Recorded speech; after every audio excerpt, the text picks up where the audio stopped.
I don't know how. She's an intern. Sorry, can you give her? Yeah.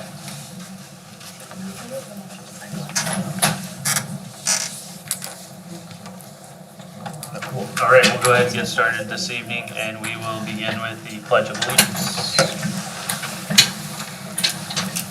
I pledge allegiance to the flag of the United States of America and to the republic for which it stands, one nation, under God, indivisible, with liberty and justice for all.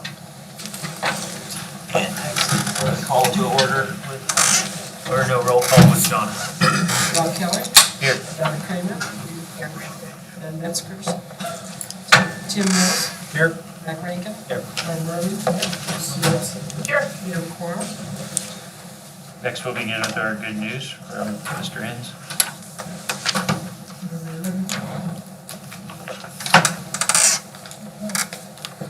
During the month of February, the Indianola High School and Indianola Middle School Instrumental Music Department had an outstanding month showing their talents at the Morningside, Southeast Polk, and Drake Honor Jazz Festivals. Indianola High School also had 22 students participate in the Little Hawkeye Conference Honor Band. There were a number of groups that performed well and placed high in their competitions. There were many individuals throughout all of these festivals that were recognized for their solos as well. So congratulations to our music department.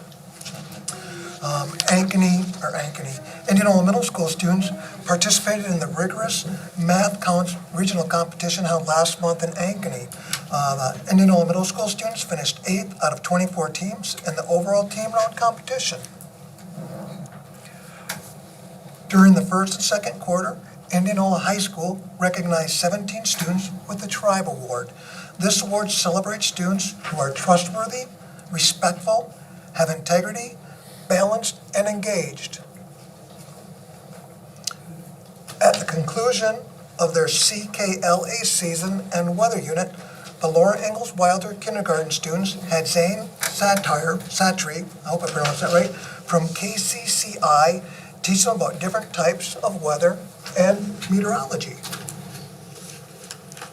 Special thanks goes out to Nate from Hy-Vee for the new chef hats that he's applied for the life skill students, and those hats match the chef coats that were given previously. Life skill student Justine is learning a new painting technique in art number 1. And staff and family members were treated to a special cafe meal hosted by the Indianola High School Life Skills class. The students planned, shopped, and prepared the delicious meal that was served. And last, congratulations to the 30 Indianola Middle Schools 2023 Emerging Excellence participants. Competing in Davenport, many students earned certificates, ribbons, and medals for their artwork interviews. The students also had the opportunity on this day to attend 4 different art workshops and visit the Figge Museum. And as you scroll through, there's just a number of artwork opportunities that were done by the students.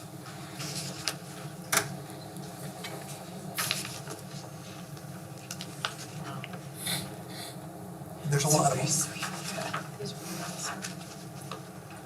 As you can see, another month of great work being done by our students and staff, and we're very lucky to have such a talented group. I like the inclusion of the artwork.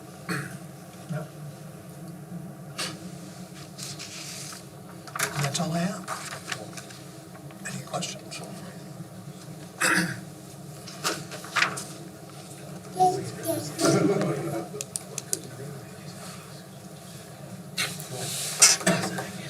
Thanks, Mr. Inns. Any board member reports?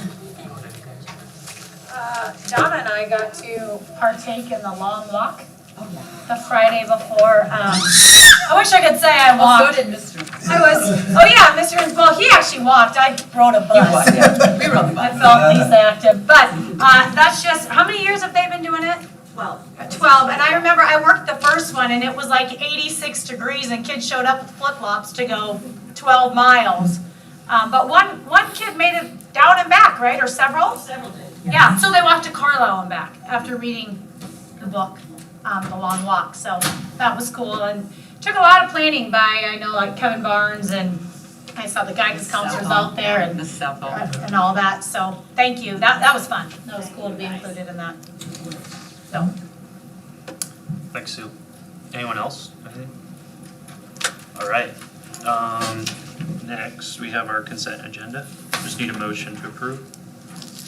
Motion to approve the consent agenda. Oh, yeah, whoa. Sorry, Tim, I skipped the next. Next is the delegation petitions and communications. So we can go ahead. David Alexander.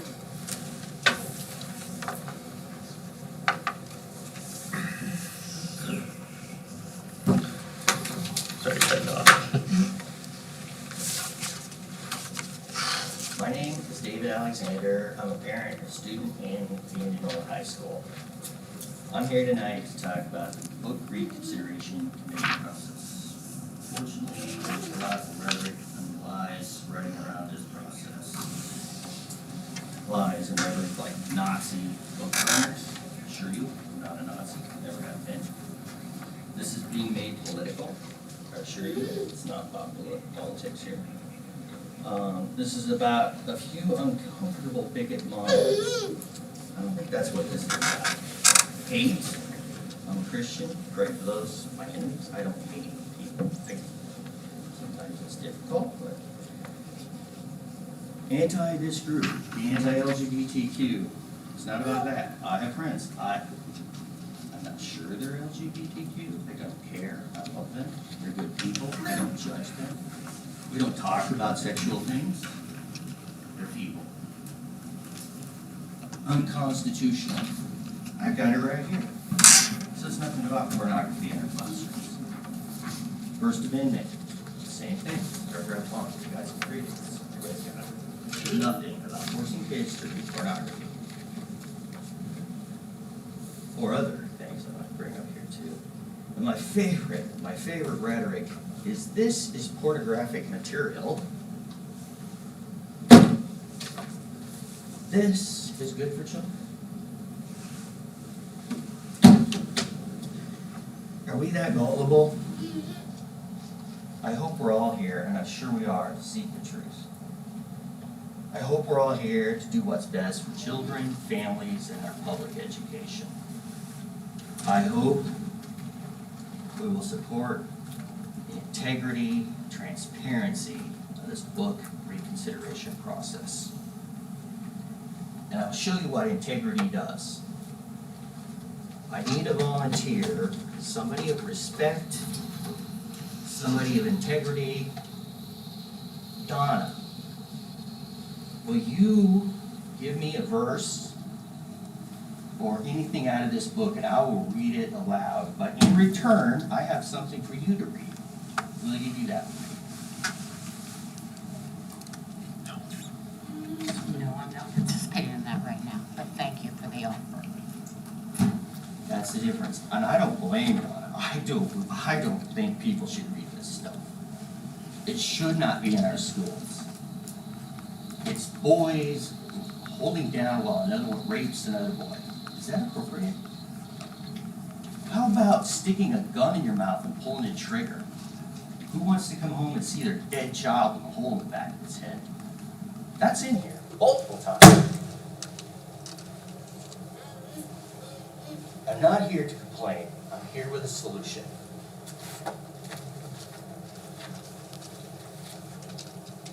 You don't have to do it, it's just a solution.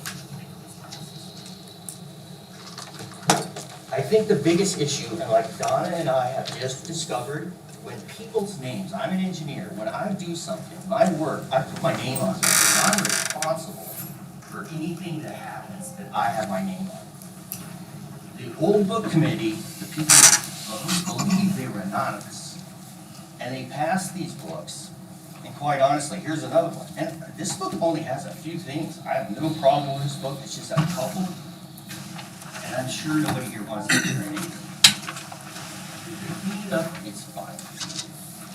But I would like to see our book committee, as it is, as it was before, but I would like to see a form where a book like this comes to committee, that on F1, 8 pages of verses or images of concern. And for full transparency to all our parents, if this book is said to be okay for our students to read, I would like an email sent to every parent in our district showing the material, the page, the transcript, the image even, so just add that little bit. Show the parents what they're being lied about. This is not anti-LGBT. This has nothing to do with LGBTQ or CRT or whatever. It has nothing to do with that. This is about the safety and welfare of our kids. And it's being proposed by some ALA. That's no government agency. Look it up. It's an institution sponsored by George Soros. So with transparency, integrity, let's have these books evaluated for what they are. Because I'm telling you, the democracy thing can go two ways. It can be on the side of one day, and it can go totally the opposite. And then really good books will get kicked out, and they're a little risque. But as long as we have somebody's integrity attached to this decision, I'm okay with whatever you guys do. And the transparency. Parents need to know. A lot of people I talk to have no clue. Thanks, Dave.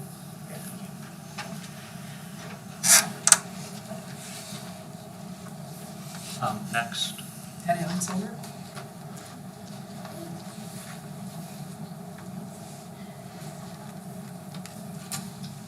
Thanks for letting me speak tonight. My name is Patty Alexander, and I'm here to explain to you what happened to me during my time on the book reconsideration committee. We were to review 2 books, and during the meetings, I was bullied, told to change my analysis, yelled at, and accused of making this event political. The reconsideration committee was mob rule. It did not work. It did not work because it was about who was in power, and it wasn't about protecting children. In the guidelines, it stated, minority viewpoints expressed by groups or individuals must be heard. That definitely was not what happened. The people on the committee refused to put their name on their analysis as well. We also are here to ask that students be removed from the reconsideration committee. Our concern is that their parents won't really know exactly what type of pornographic material their child will be expected to read.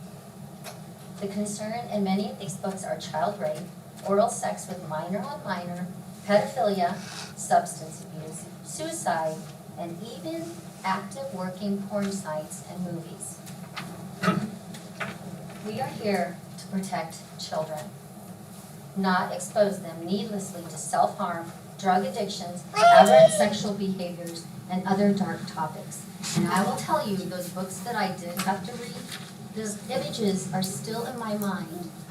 You can never erase those images. I'm also here to recommend that the reconsideration committee utilize an objective criteria. Much like you used for the Trevor Noah book a few months ago, based on an objective criteria, do these books meet the demands of the rigorous curriculum? Are they considered safe for all students, or will these books trigger emotional trauma? And my last proposal is that the reconsideration committees, the statements and the contents of the books brought forth be public information. Transparency is a good thing. Thank you. Patty. Next. Gene Archer?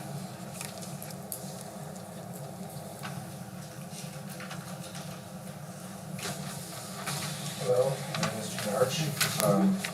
As everybody else is talking about, the reconsideration committee. At the first reading of these changes, you heard from community members, including myself, raising concerns with the revisions. I want to thank you for listening to those concerns and reinstating student voices to the committee. However, my concerns are not limited to the removal of student voices. Indeed, I take issue with all of the changes proposed and question the reasoning behind attempting to alter a process that for all intents and purposes seems to be working just fine. I will note that I was not aware of Ms. Alexander's experience when I wrote this statement. The proposed changes, while treating students, alters the makeup of the committee drastically. If the wording is intentional, as revised, it says the committee may include up to 9 people at the school board's discretion. The way this reads is it seems like the committee could include fewer than 9, which means it could exclude any one of the groups listed as needing to make up the committee: licensed employee, teacher, librarian, administrator, 4 community members, and 2 students. This could shut out important voices if the committee is convened that excludes any of these voices: licensed employee, administrator, group of 4 community members, etc.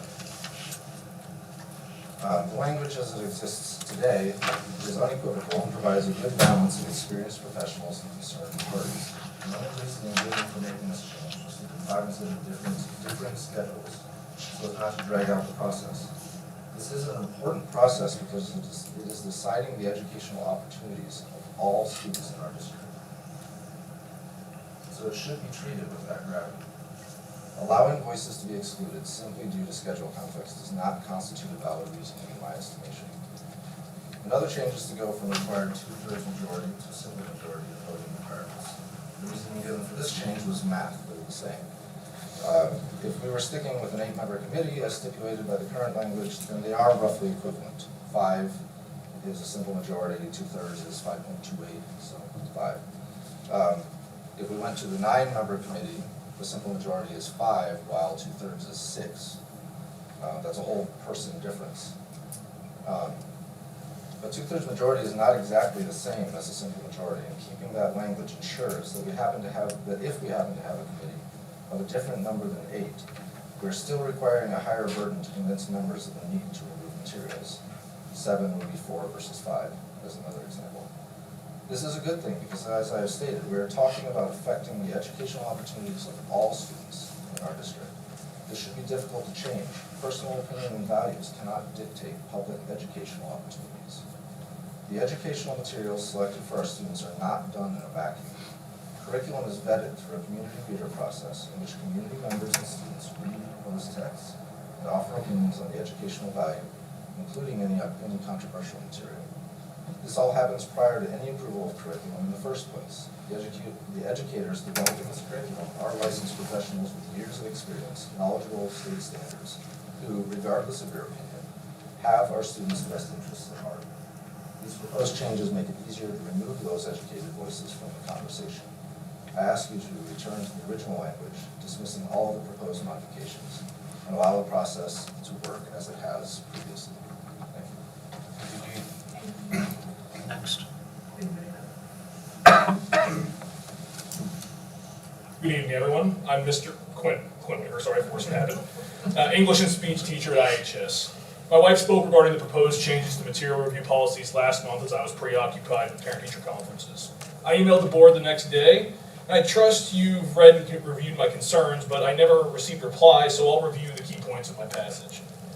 First, I'll reiterate my thanks to all of you. I know that it's not easy to serve the community. We have disagreements, no doubt, but I also have no doubt equally that we all share an earnest desire to do what's best by the rights of our kids.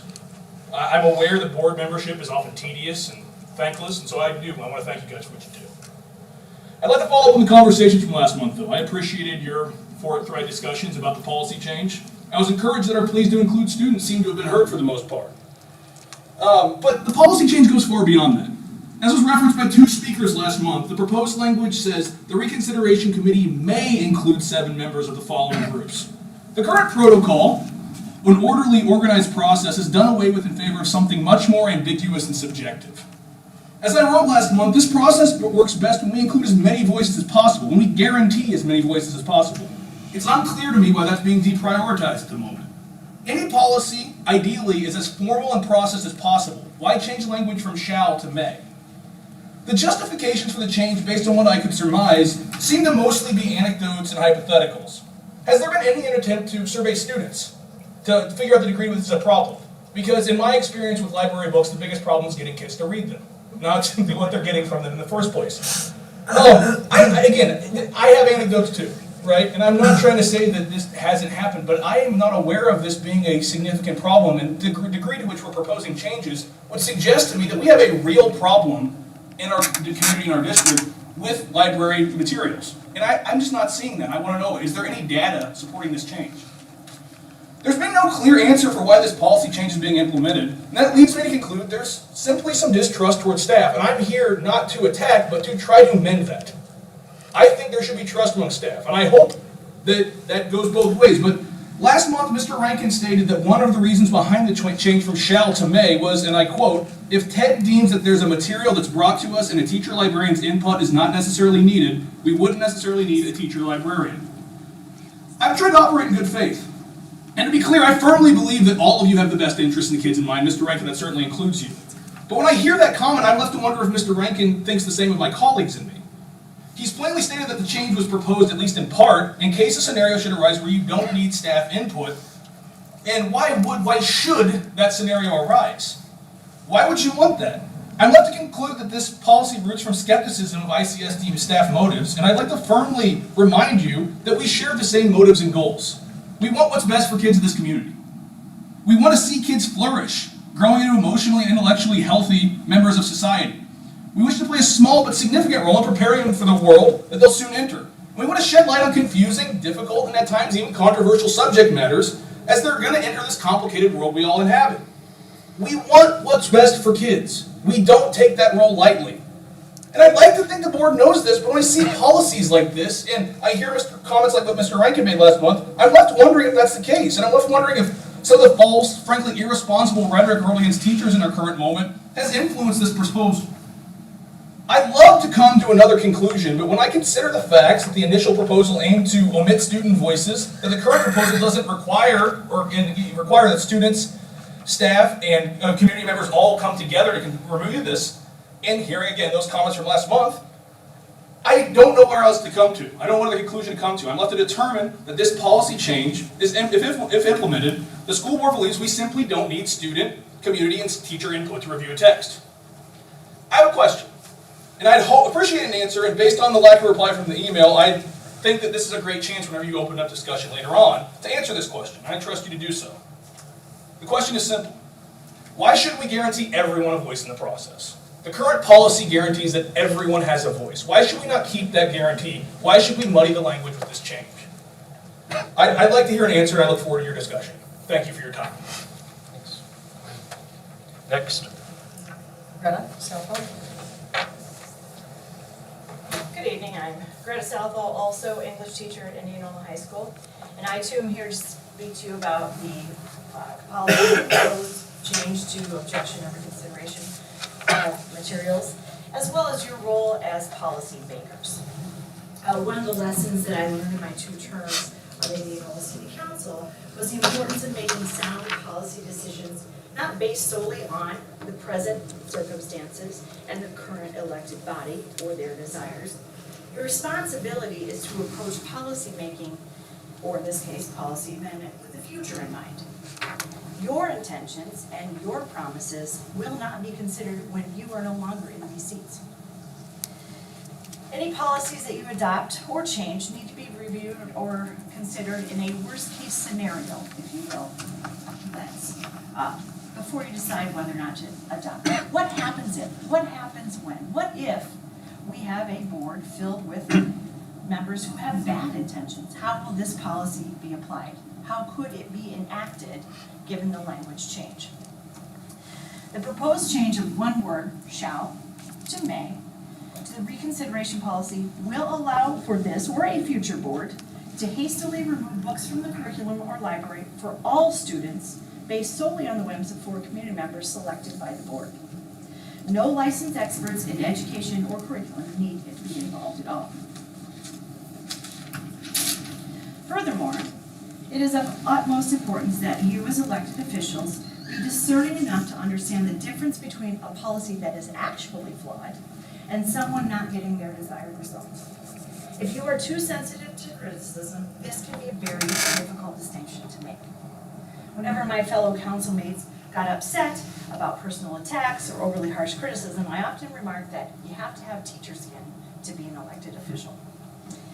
In this particular case, the board seems to be changing a policy that works because someone didn't get the outcome they desired. This policy is about the process used to deny access to all students. Such a decision is a grave one and should be thoughtfully considered by many people, including those who have experience and expertise in education and curriculum. I ask that you not change the policy and keep it as is. Thank you. Thanks, Greta. Next.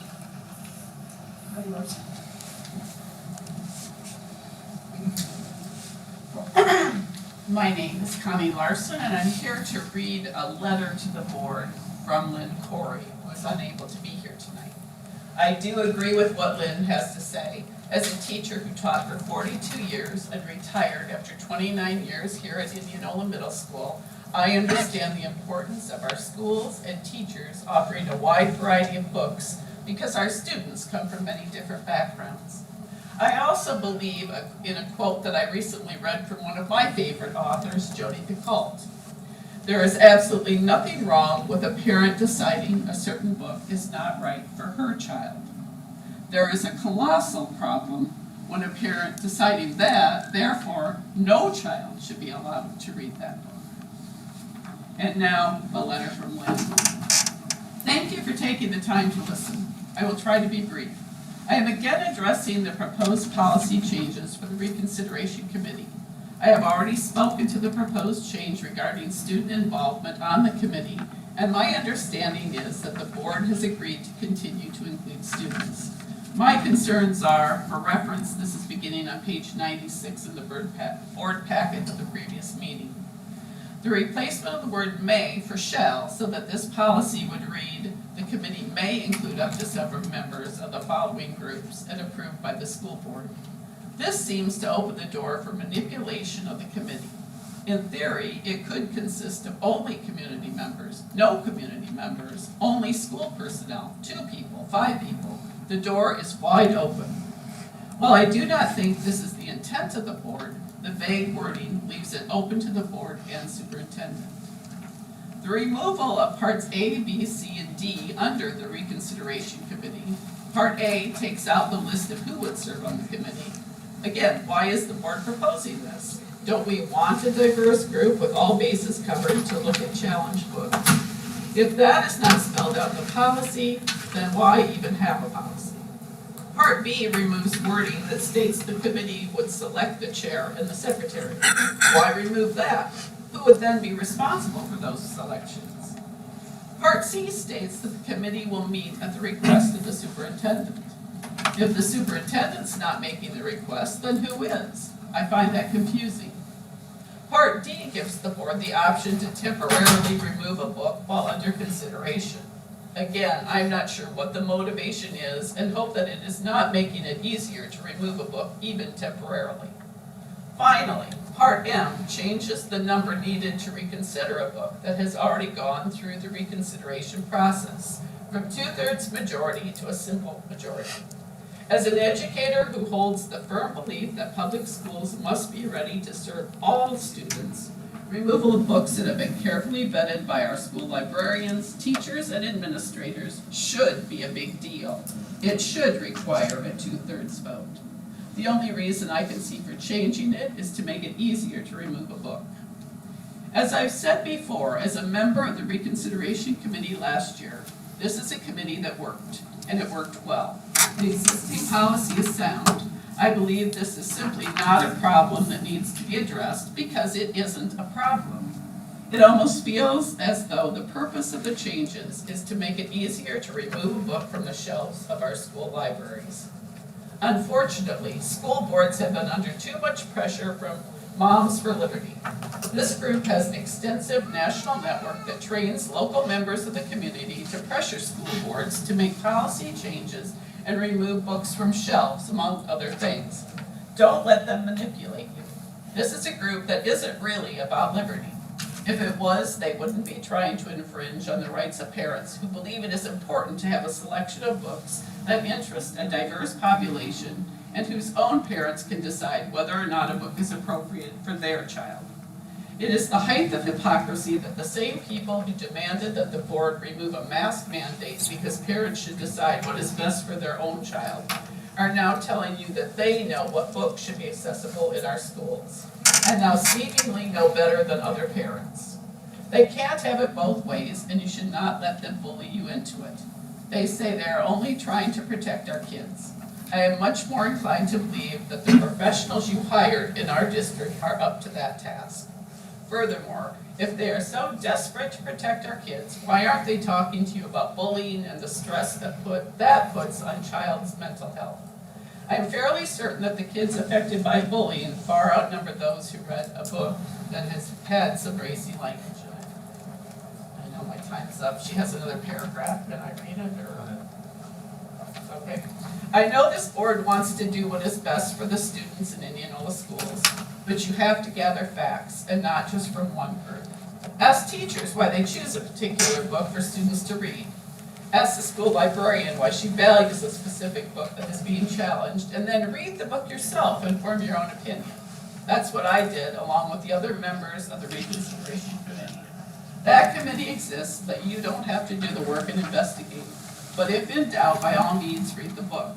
You may find that you wouldn't want your child to read it, and you absolutely have that right. But there may be students who do read it.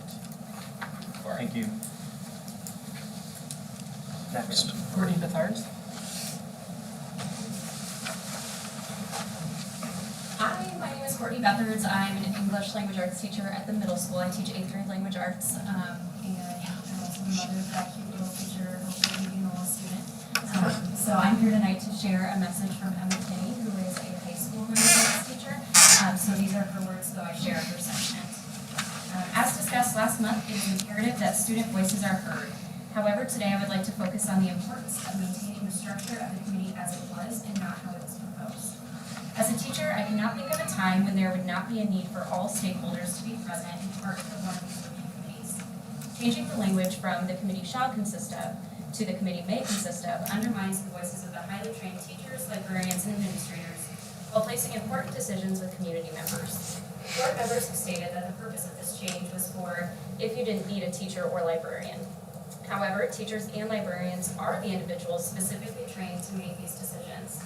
Allowing the possibility for the committee to entirely lack these essential school employees would be to discount all of their hard work and education. In the wake of teacher shortages, book bans, and curriculum being questioned by various local and national groups, our school board should be supporting the voice of teachers and trusting their professional judgment. ICSD is a school district that prides itself on being the best in many categories. I was shown statistics at my interview in the spring of 2021 that told me how great the district was compared to other metro districts. If the board were to adopt the proposed language, the demonstrated academic successes would dwindle. Individuals with little to no training in the education system would be making key decisions which impact the community at large. This is a risk too large to take. Additionally, I would ask you to consider the message a move like this may send to prospective teachers across the state. I believe ICSD is a great district to work at. However, it may be hard to recruit other talented individuals to join our growing community when they are given such little discretion in their work. We should be empowering these educated and talented individuals and not discounting them. To close, I believe the board should reject the proposed language as it will not only damage teachers' ability to educate our students, but it will also damage the future of the Indianola community as a whole. Thank you.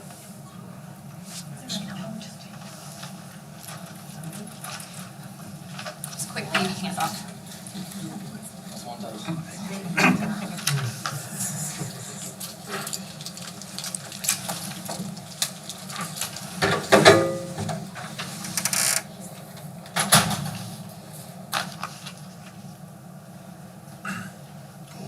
Hello, my name is Jonathan Feathers. I'm a parent, I'm a resident, and a teacher alongside my wife here in Indianola.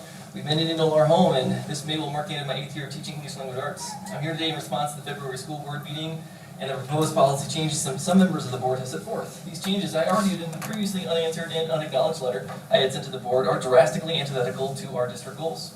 During that February meeting, some members of the board frankly made wild claims about the inclusion of student on-book reconsideration committees. Questionable claims that students may undergo severe trauma from reading a book, so much so that they would sue the district after graduation.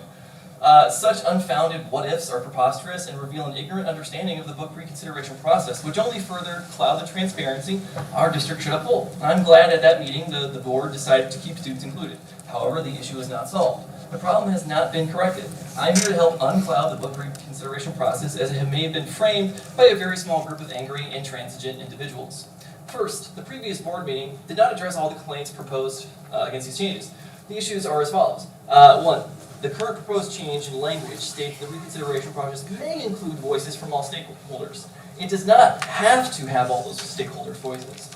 This language change, shall include, to may include, is a clear attempt to streamline the reconsideration process in favor of these angry, intransigent individuals, which again is antithetical to our district goals, which quote, students, staff, and community are willing to work together to address concerns and correct problems.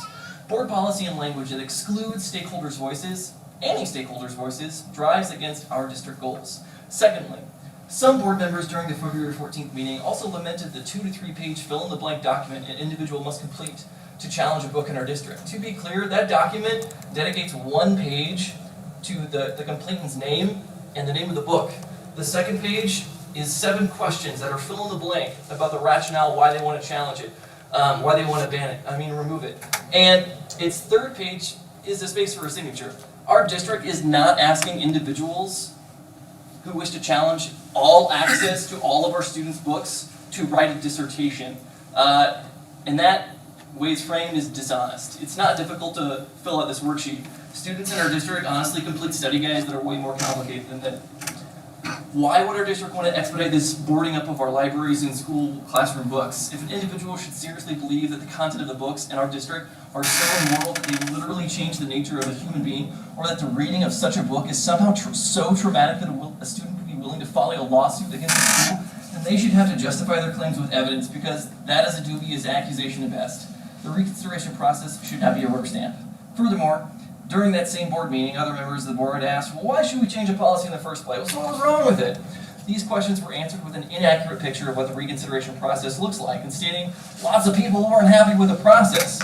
I was frustrated when I heard this rebuttal, because it was a dishonest depiction of the 2 committees that I had been on part of last school year. And because some members of the board asked to hear from those members of those committee, although my letter to them was unanswered and unacknowledged, I'm here today to relate my experience. The book reconsideration committees were eye-opening. They were both very thorough. All members agreed to read the 2 books in question, Looking for Alaska by John Green and Beyond Magenta by Susan Cutlin. Both great books. We had a lively debate about the veracity of the claims made against these books, and in a 6-to-1 vote, democratic rule here, not mob, vote on the committee, which included 3 community members, voted to take no action and recommend that the books stay on the library shelves in the high school. It was not a controversial decision. So when members of the board made claims that the reconsideration process was widely disliked by people involved, I refute those claims, for they do not mirror whatsoever the process which I had taken part. Who was upset with the process when the committees took part of it came to a clear decision. I am here to share that the process, although frustrating, was thorough, thoughtful, and garnered a wide range of perspectives. It is a process that need not change to placate a few angry, intransigent individuals in our community. Individuals who are wholly unwilling to change or agree to anything.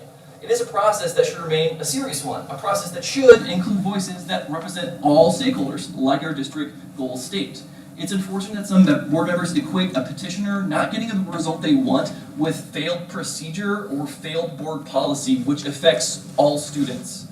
The board policy on book reconsideration committees flatly should not change. The process is not broken, and its framing as such is dishonest to this community, to our students, and to our educators. The inclusion of volunteer students is not inappropriate. There's no evidence-based reason to exclude any stakeholders' voices from the process, nor is there any evidence-based reason for our policy to expedite the removal of our books from our school. As the wise Oscar Wilde once said, there is no such thing as a moral or an immoral book. Books are well-written or badly written. That is all. Thank you. Jonathan, would you like to read? I read it. I love that book. Would you like to read to us, chapter? I'm never going to pass it out of context to you. Oh, okay. Your integrity's off the right?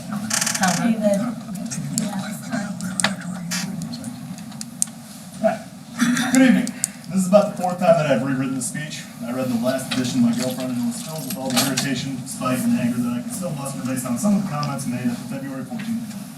She asked me, what is the point? Are you gonna get these people to listen to you by yelling at them? And I conceded, no, I definitely am not. The cynic in me believes that I am just shouting to the void.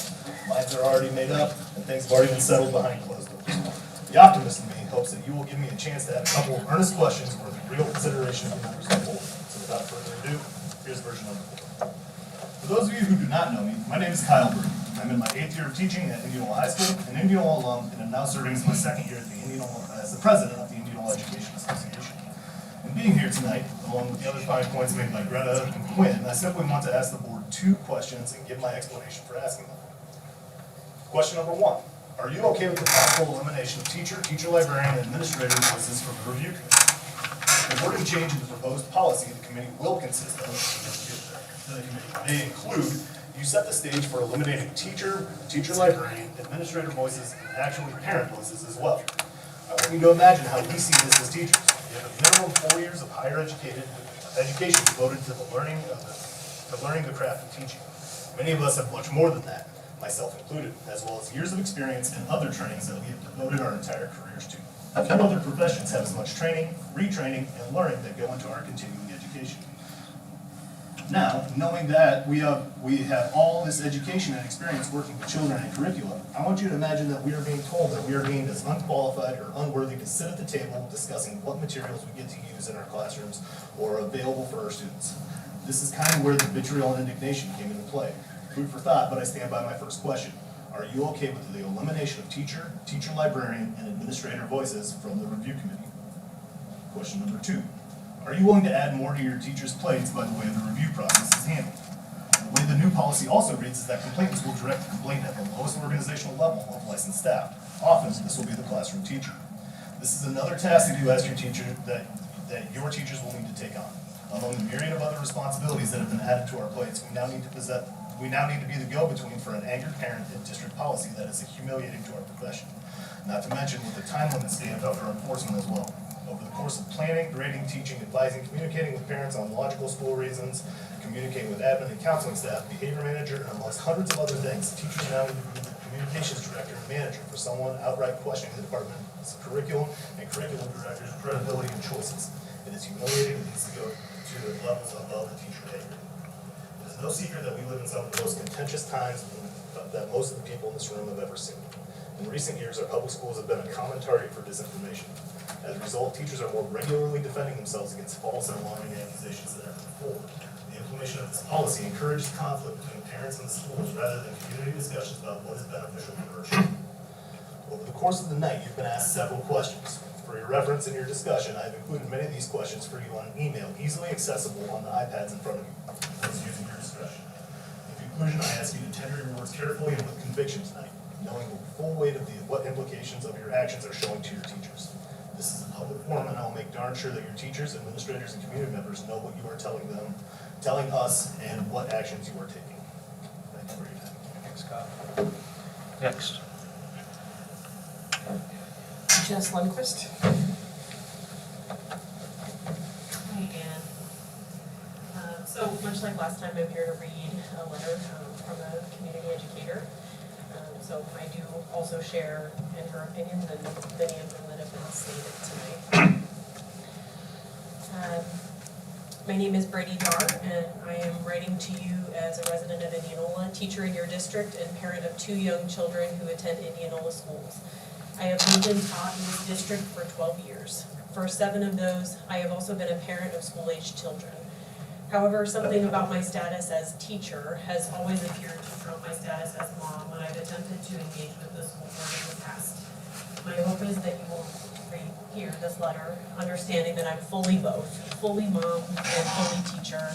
And as both a teacher and a mother, I am adamantly opposed to the proposed changes, the board policy, which outlines how curriculum and teaching materials will be reconsidered when challenged. Specifically, I'm referencing suggested language changes to the 605.3 board policy series. I watched the last board meeting via recording as it was held during parent-teacher conferences. I want to thank you for hearing the individuals who expressed concerns about blocking student voices out of the process altogether. However, it appears you missed the other concerns mentioned in those comments. Specifically, your proposed changes suggest there is no requirement for school personnel, people with appropriate training, experience, and expertise to be involved in the process. The fact that you are entertaining these changes suggests how very little you understand what we do.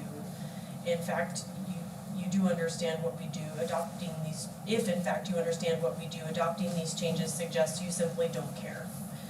I have been in this district long enough that I have been a part of multiple curriculum adoptions under 2 different leaders of curriculum and instruction. In any and all of these instances, a great deal of care has been taken to select the materials we use to meet Common Core standards. While there are many, many, many books out there, when you begin to think about the needs of the students and course, you begin to filter those options by criteria, such as reading level, how the text thematically fits within the scope of the class, if the text allows for scaffolding and stretching, if the text is engaging and lends itself to real-world connections, and on and on. The way we arrive at the titles we consider for adoption is a painstaking process in which we read and read and read the full text. Once we adopt a text, we again put our training and expertise to task to craft engaging lessons, scaffolded opportunities, extension opportunities, etc. That all requires a great deal of time, thought, and care. Let us not forget that we teach from the heart. We select texts because we do, in fact, care a great deal about the students and families of this community. Sorry. It does not require,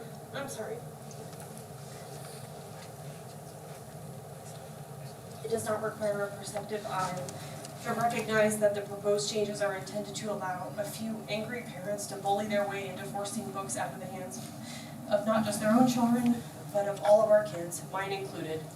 The current process has worked and has allowed for multiple perspectives to engage in meaningful conversations about the value and merit of challenged texts.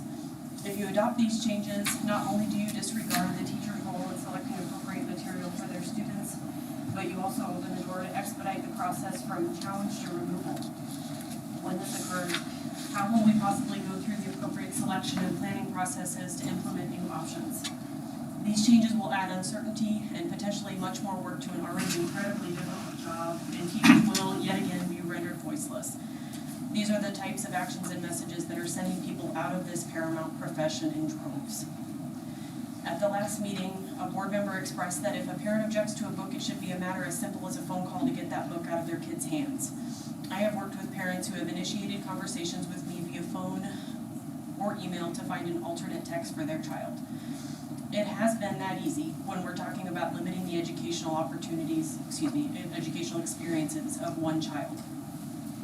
We have even now adopted policies in which our librarians are forced to report to parents what their students check out from the library, a tragic infringement on basic American rights.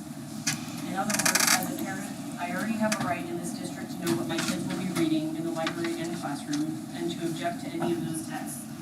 What we are talking about when we consider this policy is the removal of these books for all children. That should absolutely be a process that takes much more time and care.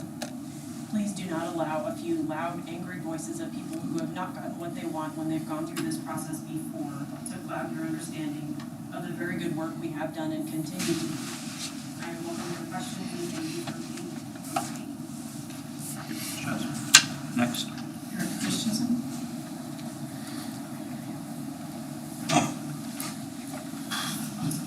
Hello, my name's Eric Christensen. I'm a parent of four kids who have spent their entire educational lives history within the Indianola School District. 2 of them are recent graduates and 2 are high school seniors. And with a milestone like that, where the house is almost empty, you do a little bit of reflecting. And as I've been doing some of that, one of the things that I'm truly grateful for is the experience that they've had here at Indianola. I think we've got, we've had great teachers all along the way. They've been challenged, and I think it's just been a fantastic experience for them, and they've grown a lot. I give a lot of credit to the people that developed into to our teachers. There aren't a lot of things that scare me, but one thing that terrifies me is that a small number of parents could drive a process that robs an entire class of reading an award-winning, highly regarded book that's been carefully vetted by our school professionals. As I mentioned, I have 2 seniors, recently turned 18. One approach we could take is that we really limit the scope or the challenging nature of some of the books that are read, and limit some of those challenging passages that might be in there. I don't disagree that some of the passages are a little tough to read. We've talked about this before. We need to judge these books in their totality and not pick out one passage here and one passage there. But if my kids were to go out into the world after graduating from high school thinking that the world is entirely rainbows and kittens, I think we'd be doing them a disservice, and I would view that as a failed education. It may be uncomfortable to learn about some things that happen out in the real world, but I think that's part of growing up and understanding what's really out there. We can't keep our kids in a bubble forever. As a parent, I trust and value the opinions and the recommendations of our school professionals. I think one of the things that we really want to think about is if we were to change these policies, if we were to make it easier to start removing these books, what message does that send? It was talked about a little bit earlier. Families that are potentially looking at Indianola as a place to move their families, they may reconsider. For teachers considering a job in Indianola, not just literature teachers or librarians, if I was in their boat, I would strongly reconsider looking at a job in Indianola. Teachers have an awesome responsibility, and they're doing a great job. They need all the support they can get. And I think it would send a bad message and would likely hurt morale, to ignore their professional opinions there. So I would ask that the existing policy be kept in place as is. Next. Ms. Tabor?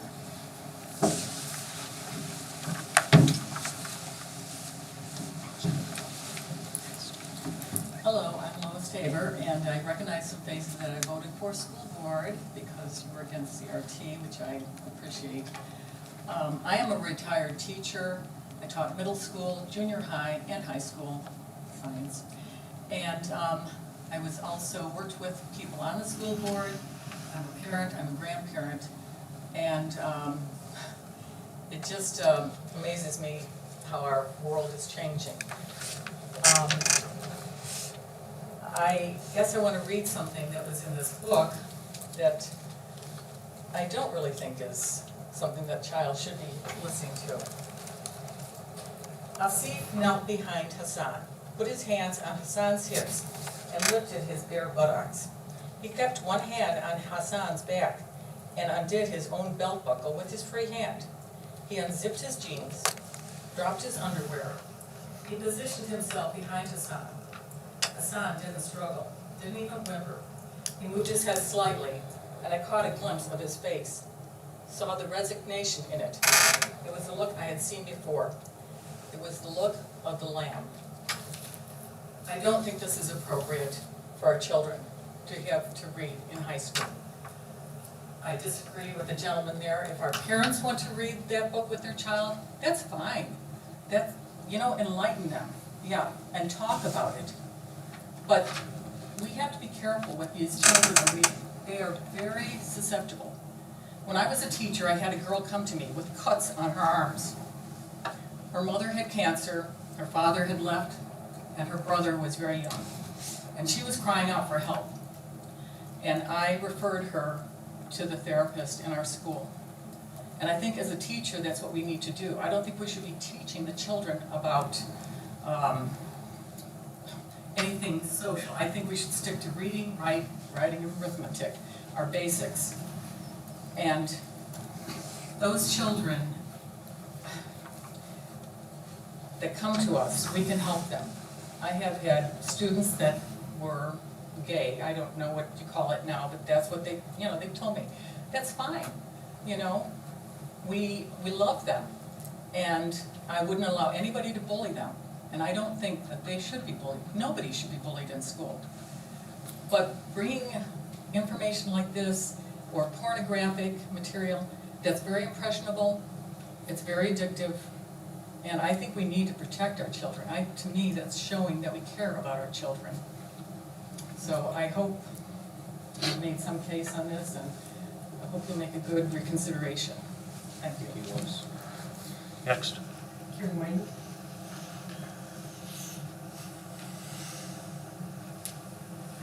I'm Karen Wyman. I taught in the Indianola School District. My husband and I have put 4 kids through the district, and we currently have 9 grandchildren in the district, so we're a prolific group. But I want to thank you, school board members, for being willing to serve on the school board, and everybody seated here for all you do. I have a letter from Deb Haid, who is out of town, to read.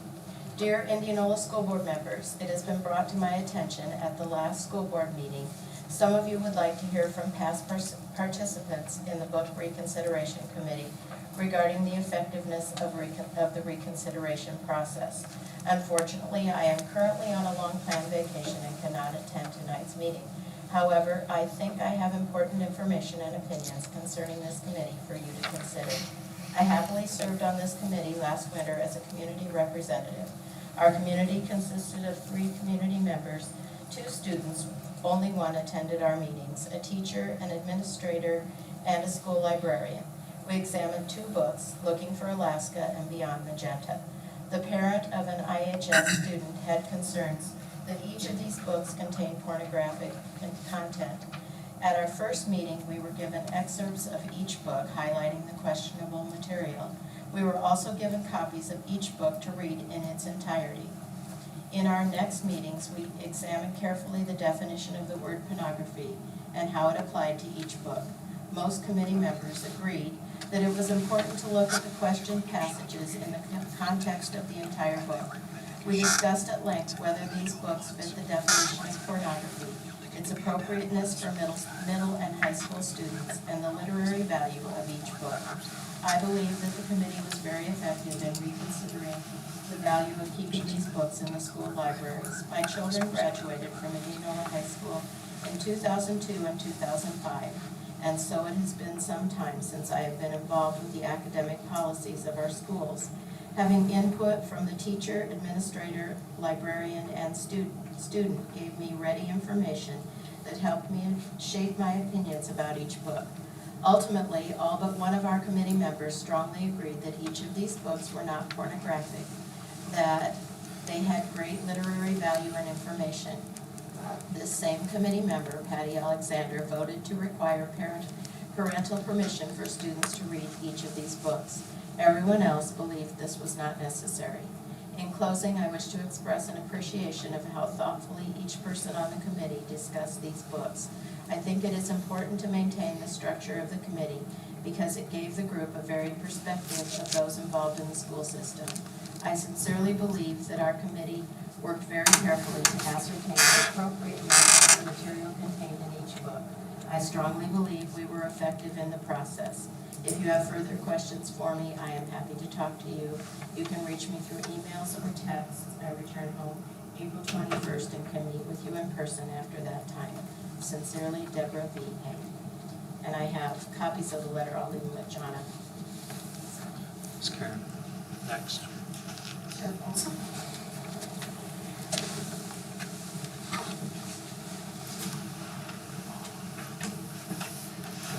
I'm Jeff Alsop. I went to school here. My kids and grandkids are going right now. I guess I picked a good night to come. My 3rd grade grandson, I'm not up on computers. I don't even have one or anything. He had a Chromebook, and he was showing me, and I didn't say anything. I approached his parents, but LGBTQ. What in the world is that doing in a 3rd grader? As teachers, what in the world? I hope your teachers, you're here. You're not teaching about that stuff in 3rd grade. That's ridiculous. I don't know, the school board, you guys got your work cut out, it sounds like. And I can guarantee you, there's a lot of parents, a lot of grandparents that are looking, well, I didn't know that much pornography was in there. We could easily fill this whole room up if they knew about it. And I'm just, you know, I guess I gotta do a little more research on how to get that out of a third grader's Chromebook. Because that's ridiculous. That's not teaching, that's indoctrination. That's not all I gotta say for right now. As a school board, I don't know what's going on. You got your work cut out. It's not the teachers, it's the parents that need to have the input what these teachers are gonna teach the kids. But anyway, that's about all I got. Next. I've seen a couple people hand out some literature, so I'm gonna do the same. I appreciate you all running for school board. I know that's not an easy thing to do when you put your name on the ballot, and I know a lot of hot topic issues come up. This is just one of them. Like I say, I only brought 10, so I'll get yours to you if you would like them, Jonna and Ben. I just want to say I appreciate you all being here and putting forth your time and your effort and hearing everybody out. And I hope that y'all make the right decision and there's nothing. And the spirit be your guide, I guess. Okay? God bless you guys. Thank you for putting your time in. Thank you for stepping up. That's all I got to say. Thanks, Brad. Next. Lauren Holsey.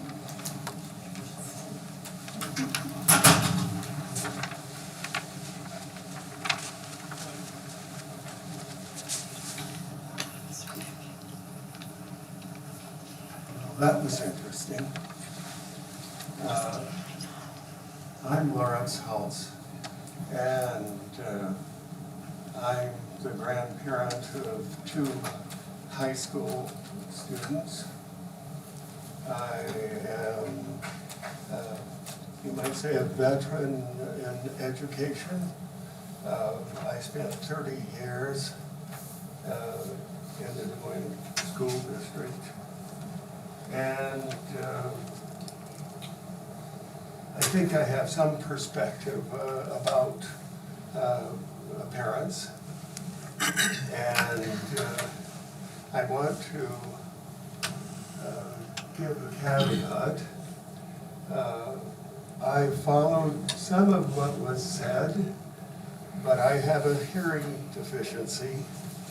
And sometimes I sail along in silence, or I can hear perfectly. It just depends. And I heard certain things that I had in mind, and I don't want to be lengthy, but this, what I have to say is about the policy 605.2, which I think you're interested in as we speak. And I'd like to address the board that I'm very worried that if the school district has to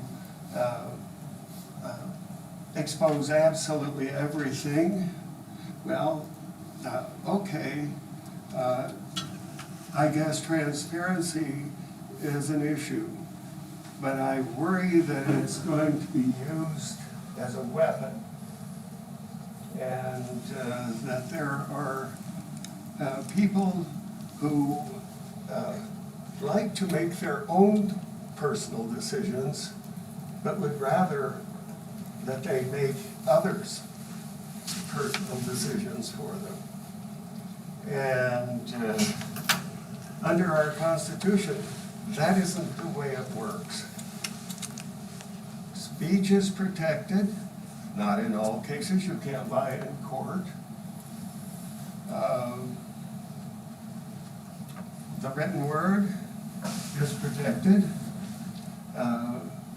People are able to read newspapers, books, magazines that they think are pertaining to their own lives. And so, if it's the intent of parents to make decisions for their children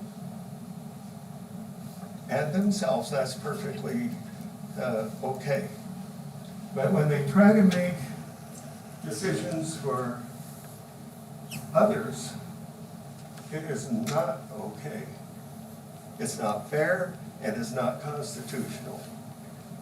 Now, I do have a suggestion, and that is that the board might consider the rights of everyone and retain whatever materials are appropriate, and then say, in the case of a librarian,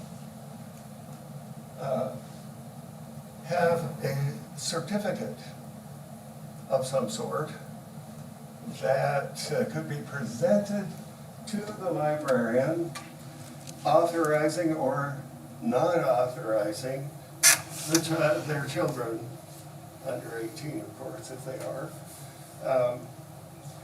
authorizing either to be given the book or to read it, or authorizing the parent who wants not to read or have read something by their children, then that is honored too.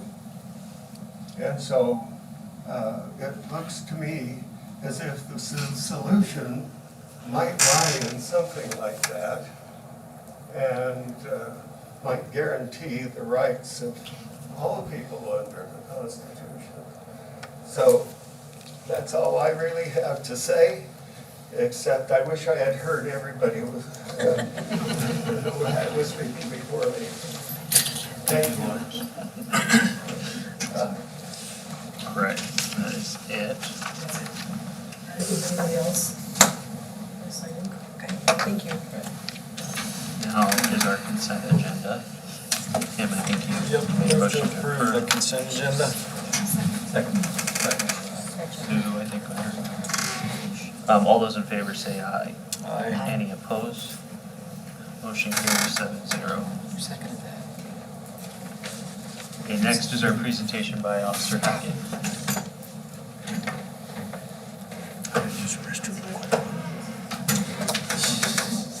You're up, chief. I'm up already.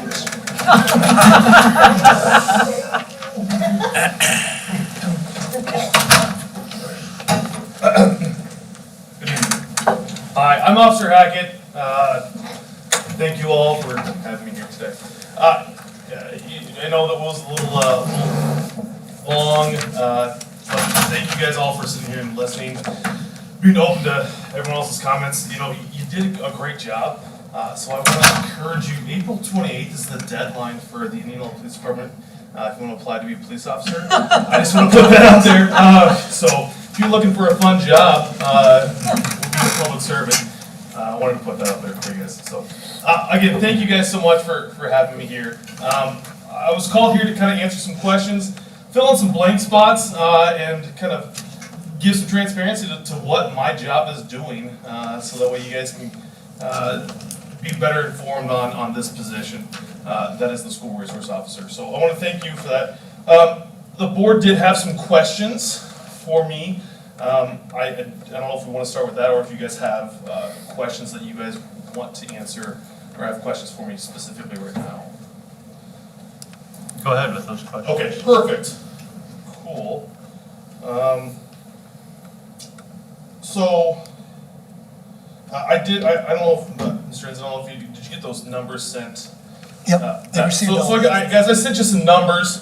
I don't know if you guys had a chance to review those. What those numbers were, those were year to date for last school year, comparing last school year to this school year.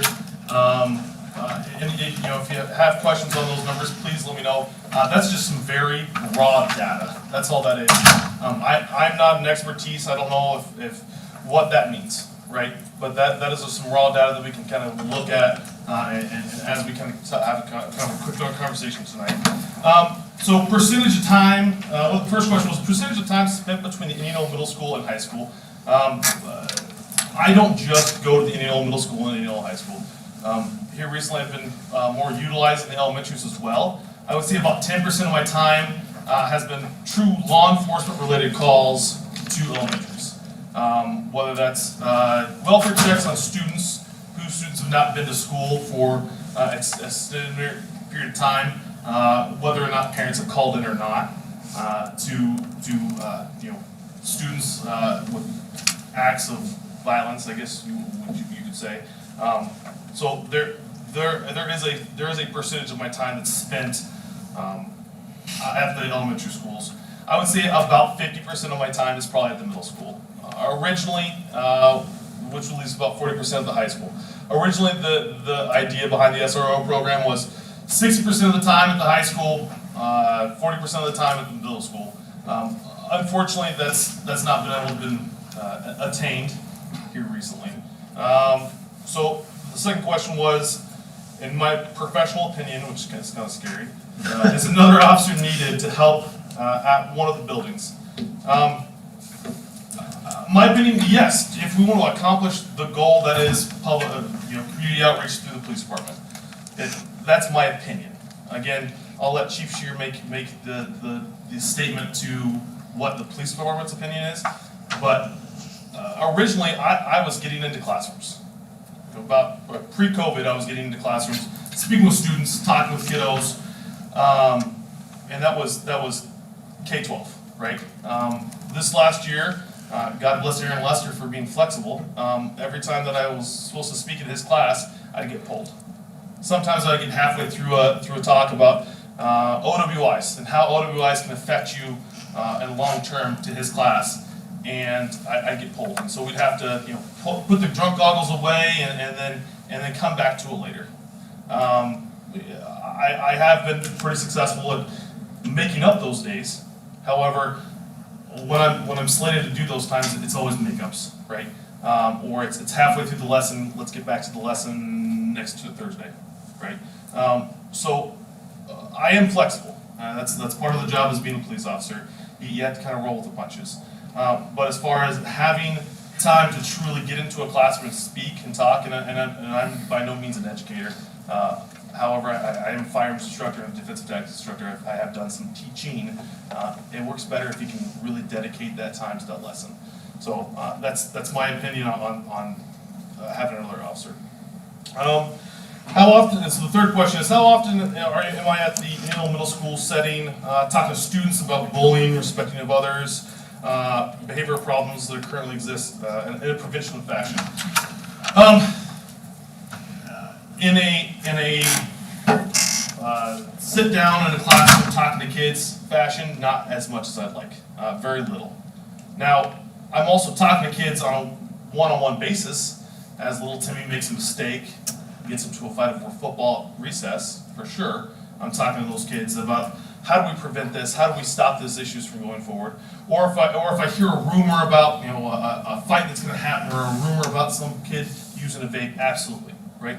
I'm having those one-on-one conversations with those kiddos, building those relationships. I'm not able to get into the classroom and make those big, overarching conversations that I would like to do, right? I always do quite a bit of self-reflection. What can I do to be more efficient, right? And we can always be better. We can always be more efficient. We talk about in law enforcement, complacency kills, right? But the tough thing is I've been busy, and I do believe that a second officer would be beneficial. The term I would use is force multiplier. If there is an issue, we're there. We're there right away. We can handle that situation. We can help with an administrator, especially at an elementary when there's only one person in the building. If that administrator needs help, we're there pretty quickly. Or at least I like to think I'm there fairly quickly. The great thing is the police department's pretty dedicated to filling those gaps that I have not been able to fill.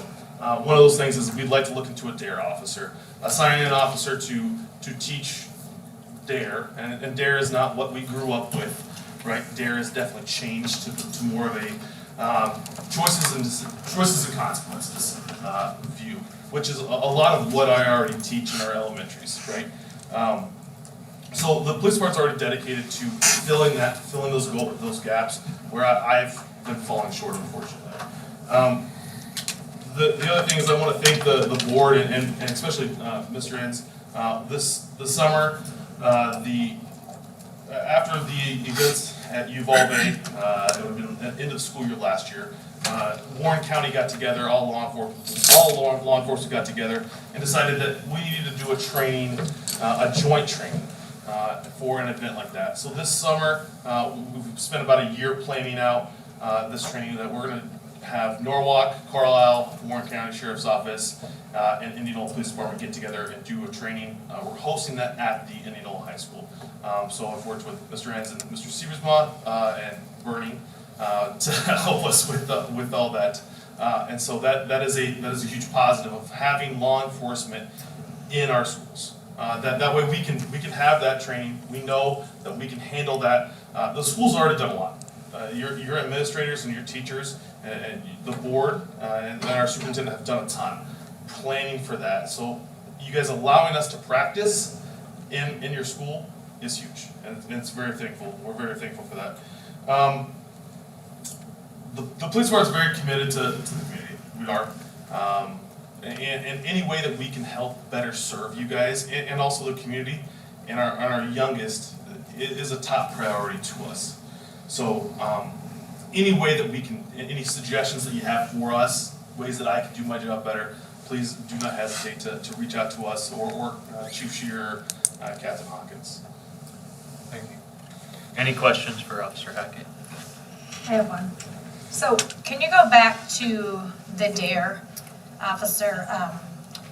So I've done some research just because of what I do for a living, and it falls right in line with that. So, and I don't know how many other board members have talked about this, but what I understand is because of Indianola Police Department's commitment to their partnership with us, it would cost the school district zero money to bring in the DARE officer, because the police department has taken on the cost of getting this certain officer completely in the two weeks intensive training that he can come in, and the best way to implement this would be in the 5th grade classrooms. So that transition from 5th grade to 6th grade is just another touch point for our kids to have a trusted adult to be able to understand. And I've looked through the curriculum, because it's a 10-week curriculum-based program. Do you believe that with the curriculum it covers bowling, vaping, drugs, alcohol, tobacco? It's really a decision-making model curriculum. So if we were to implement this in the coming school year, do you see some of the things that are constantly pulling you out? The arrests are higher than they were last year. Do you see this as really one of the main things our board can do, extremely cost effective for our district, to put us in a position where you're able to better serve the way we intentionally really kind of had you serve, whereas then we've got some elementary support where you're not able to get there as much right now? Yeah, and Chief Shears made the decision that this is a priority where, from my understanding, that officer, whomever that officer is going to be, that they're going to make sure that officer has time to do that too, right? They're going to make sure that they're prioritizing that person, pulling that person away from the road so that way they're not being distracted from, the barking dog calls or the high-speed chases, whatever it may be. They have time to come in and teach. I think that the tough thing though is also being in elementary classrooms, their time is accounted for by the minute, and that is something that we appreciate and that we understand. But I think that working with our counselors, working with our administration, we can find time Can I address that?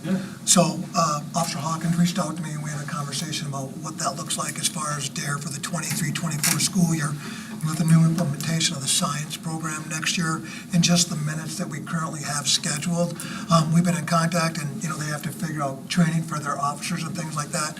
We decided we wouldn't put it in for the 23-24, but what does it look like for the 24-25 school year, just to make sure that the program is implemented successfully and that we have a spot, because at the beginning it was, well, maybe we should do it in the middle school. That was the first conversation, is maybe we could do it in health class at the middle school. And then we had that conversation, and then that didn't quite work out the way they thought. So it is a process that we continually talk about. We do plan on putting in place, but we didn't want to rush it because we have a lot of things going on new. We wanted to make sure that when it was implemented with, I guess, fidelity, and because it has changed over time, and that training would need to have a little bit more time in which for it to happen. And hopefully I'm speaking on behalf of both the police department and the school Chief district. Shear is definitely the contact person, 100%, and I'm just kind of reiterating that, he was more than happy about me to kind of almost brag about that. We want to make sure that the community understands that we're And I think I have to give the police department a lot of credit, because they're making this commitment because one of their board policy, one of our board priorities is mental health and safety.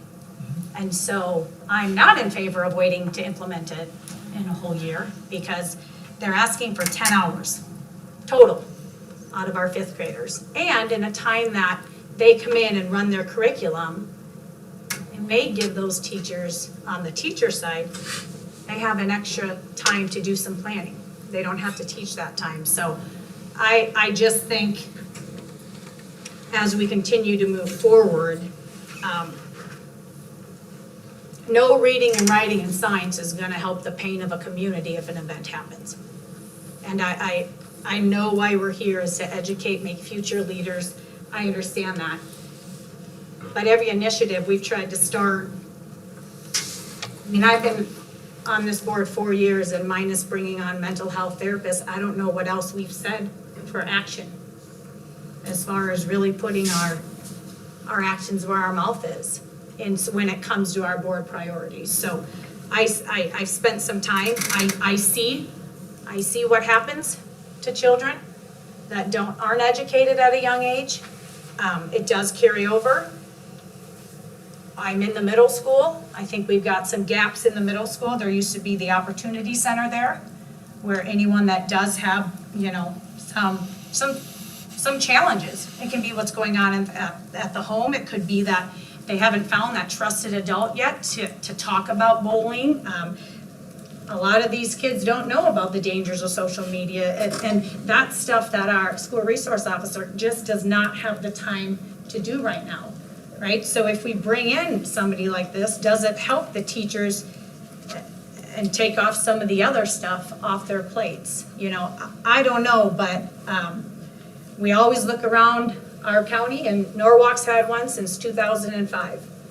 And Norwalk's DARE officer is basically trains the other ones. It's a very well-established program over there. And for me, it's hard not to find 10 hours when the cost is zero for our school district and can affect our fifth graders. Decision-making is at the basis of what all of us are doing, what all of us are going to be forced here to do tonight too, right? And so I would just ask the board to think about it, and I would ask our administration team really to say, how can we be creative to get 10 hours? And it can be in the spring, right? It doesn't have to be right off the bat in the fall, because I understand that the science program is something new, and that's an incredible program that we can offer and start. But if we're going to say that our board priorities are safety and mental health, then I think it's time we have some hard decisions on what that does look like. Because when we first brought Officer Hackett on, his really description involves coaching, mentoring, prevention, and our world's just different. It's just different now. I don't know. I think my daughter says we have 50 days of school left, right? She must be counting down. but we already have higher arrests than we did for the whole year. So what are we missing? What are we not addressing? Where do we need to improve? And we have a partnership in our community that is willing to put us first. And I think we need to, every year there's only a certain amount of people that can go to these trainings. And Indianola has a spot right now for that officer to be trained.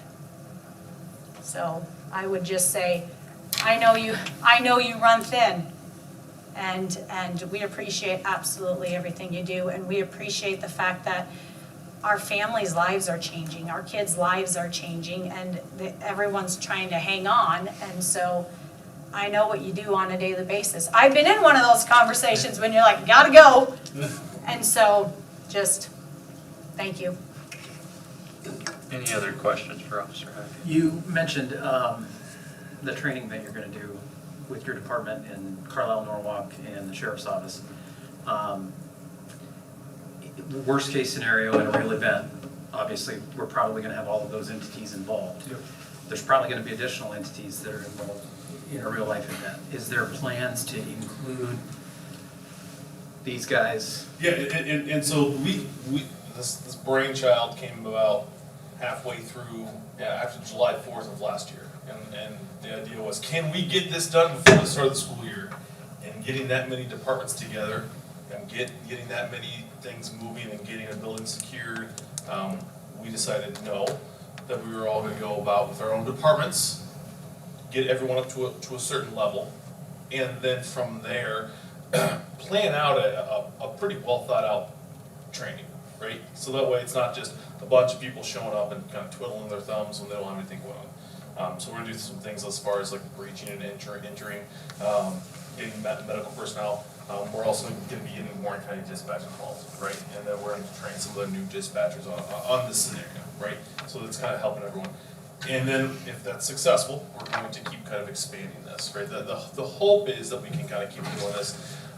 I'm pretty lucky, I got to kind of sit in on this as a firearms instructor and kind of got to pull some strings and be like, hey, let's do it in Indianola, it's centrally located, and that now everyone, if something happens, everyone's gonna be familiar with our building, right? I mean, if God forbid something happens here, right? And really, this is gonna be the worst day in all of our lives. However, they're gonna be familiar with our buildings, right? And I know that we've talked about how we're gonna cover the cost of any kind of damage as well. We are gonna be using sim rounds that do hurt, they're not fun, but they do bring another level of realness to it. And at some point, yes, absolutely, we would definitely get Safe Patrol involved. Typically though, they're more for reunification, things like that. Ben comes in much later, gets the bad cleanup, so. Yeah, no, but that's a lot of it. Is trying to make sure that everyone kind of feels comfortable with different departments coming together, right? And making sure that we're all kind of on the same level.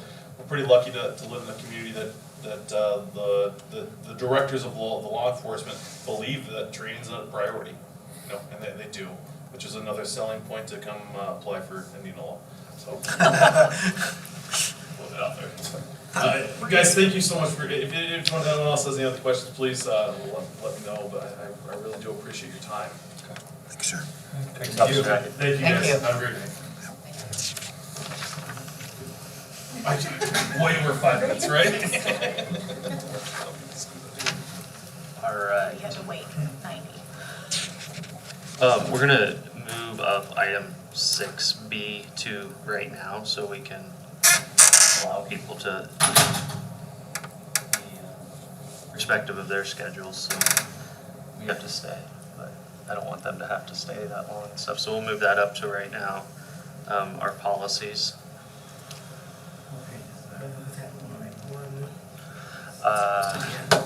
Battery's done.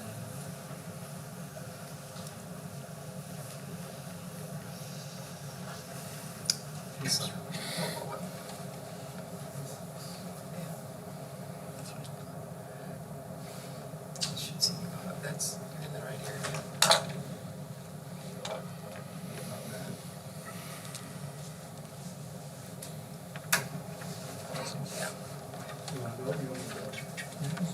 Okay. We met back on February 23rd. Reviewed 216.2, 6071, 7015, 7015R1, 705.1, 705.1R1, R2, and 804.7R1. This was a pretty quick meeting. These were all IASB recommended updates.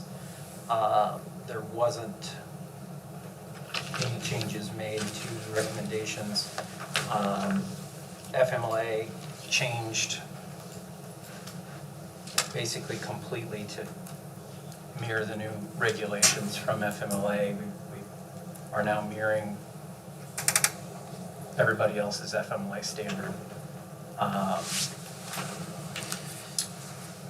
605.2 is part of the other 605 series that was approved last month in the first reading. The only change to that was striking designee.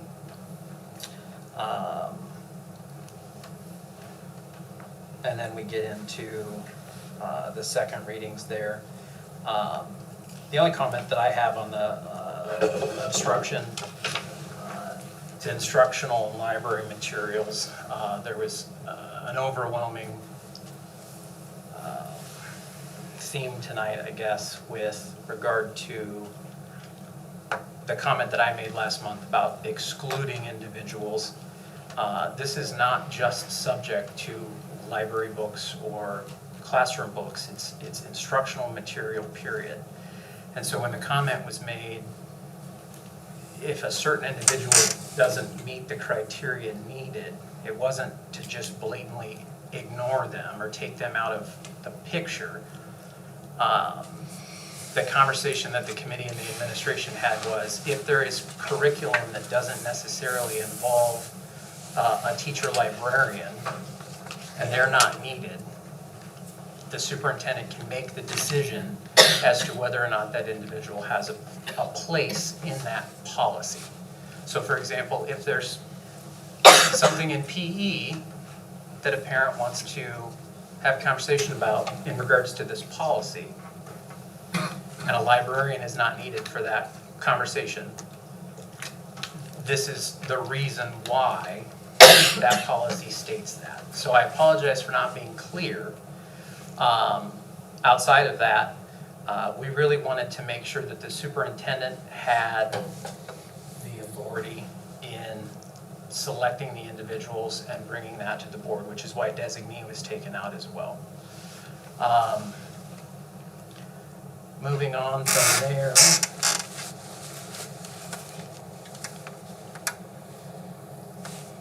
That is it. Those two, and then the second reading. Any questions?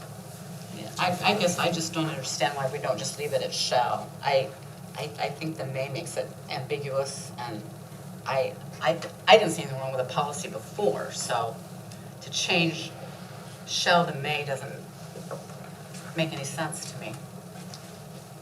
Are you able to help, Ted, with that? Any thoughts on that? Or the board at all? Like shall to may, what do you think? I'm not smart enough to know the difference. Shall says it shall happen, and may says it may happen. Yeah. Some wiggle room. I mean, just because we won't always have Ted. I mean, somebody else has come in and interpreted it a different way. If we leave it at shall, then they know that's what's supposed to happen. If you have may, it's ambiguous. Mac or Ryan? Yeah, that was the reason for the change, but I definitely appreciate the concern that strikes, assuming that it would be advantaged for any other reason. It is concerning, I understand that. So, certainly my understanding of our discussion was not that, and if I look at it again, I'm not sure. I understand the strike through one parentheses and then one, to do just one parentheses, because that does that lead to that thought of, okay, so it's not going to be one licensed employee, it's not going to be one teacher, it's not going to be one member. And I didn't, our discussion, or my intention, that wasn't the design of the institution. It was to include one license, to include one tutor, to include one member, and up to 4, which is why the may include up to 9 was also a consideration, because it may not have full community members. And if there's a load of material that comes through, there may not be for a certain high participation time. That was what my intention was. My first intention, I guess I should back up, is to put more community membership on the board, yes. That was my first one. But then knowing that, well, that does create a potential, if there's some volume of books coming through, what if we don't? It may include up to 9 for that reason. But not compromising, but I see with the strike through 1, then having a parenthetical one, it does read as what I heard tonight. And I understand that now. So I do appreciate that, because that does read like that without my intention, my intention. So I do want to make that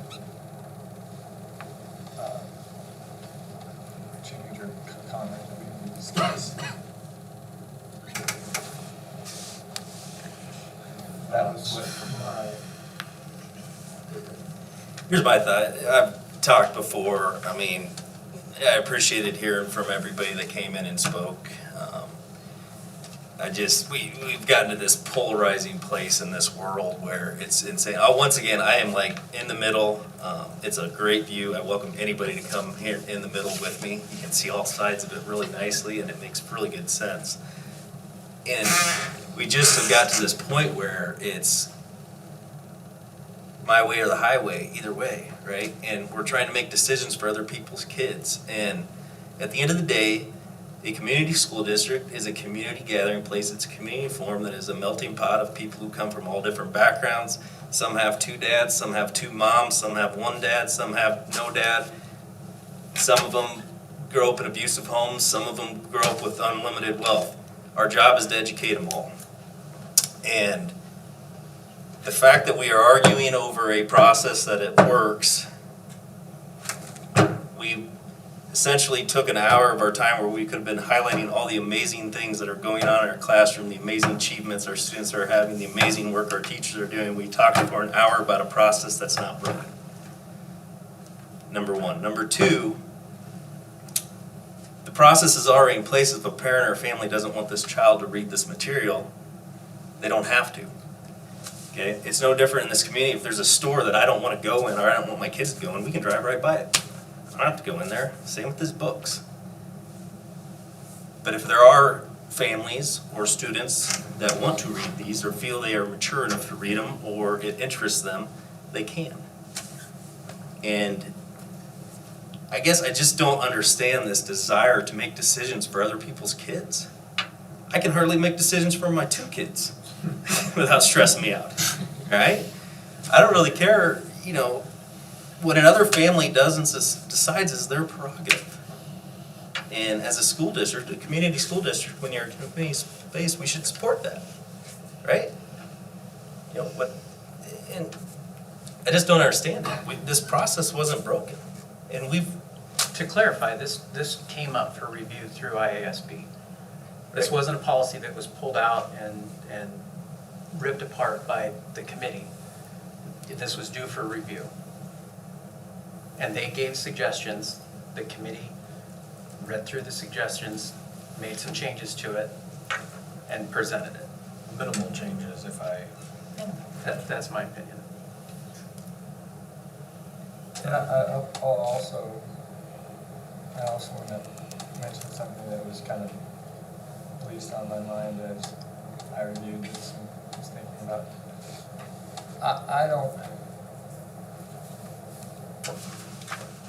I personally wasn't and don't believe that the potential educational material, teaching material with the controversial social issues is, it wasn't for me the basis behind any changes. Those are part of our society. Do I want them in the teaching material? And I feel like there's just more of that needs to be. Yeah. But that's not what this is going to affect because of our societal norms. Specifically and only, this was addressing some of the literally pornographic, vulgar, sexual, intense, violent material in the library, not in teaching settings. But I just feel like as a community and as a board and as a school district, we could be above that. There isn't needed educational material in these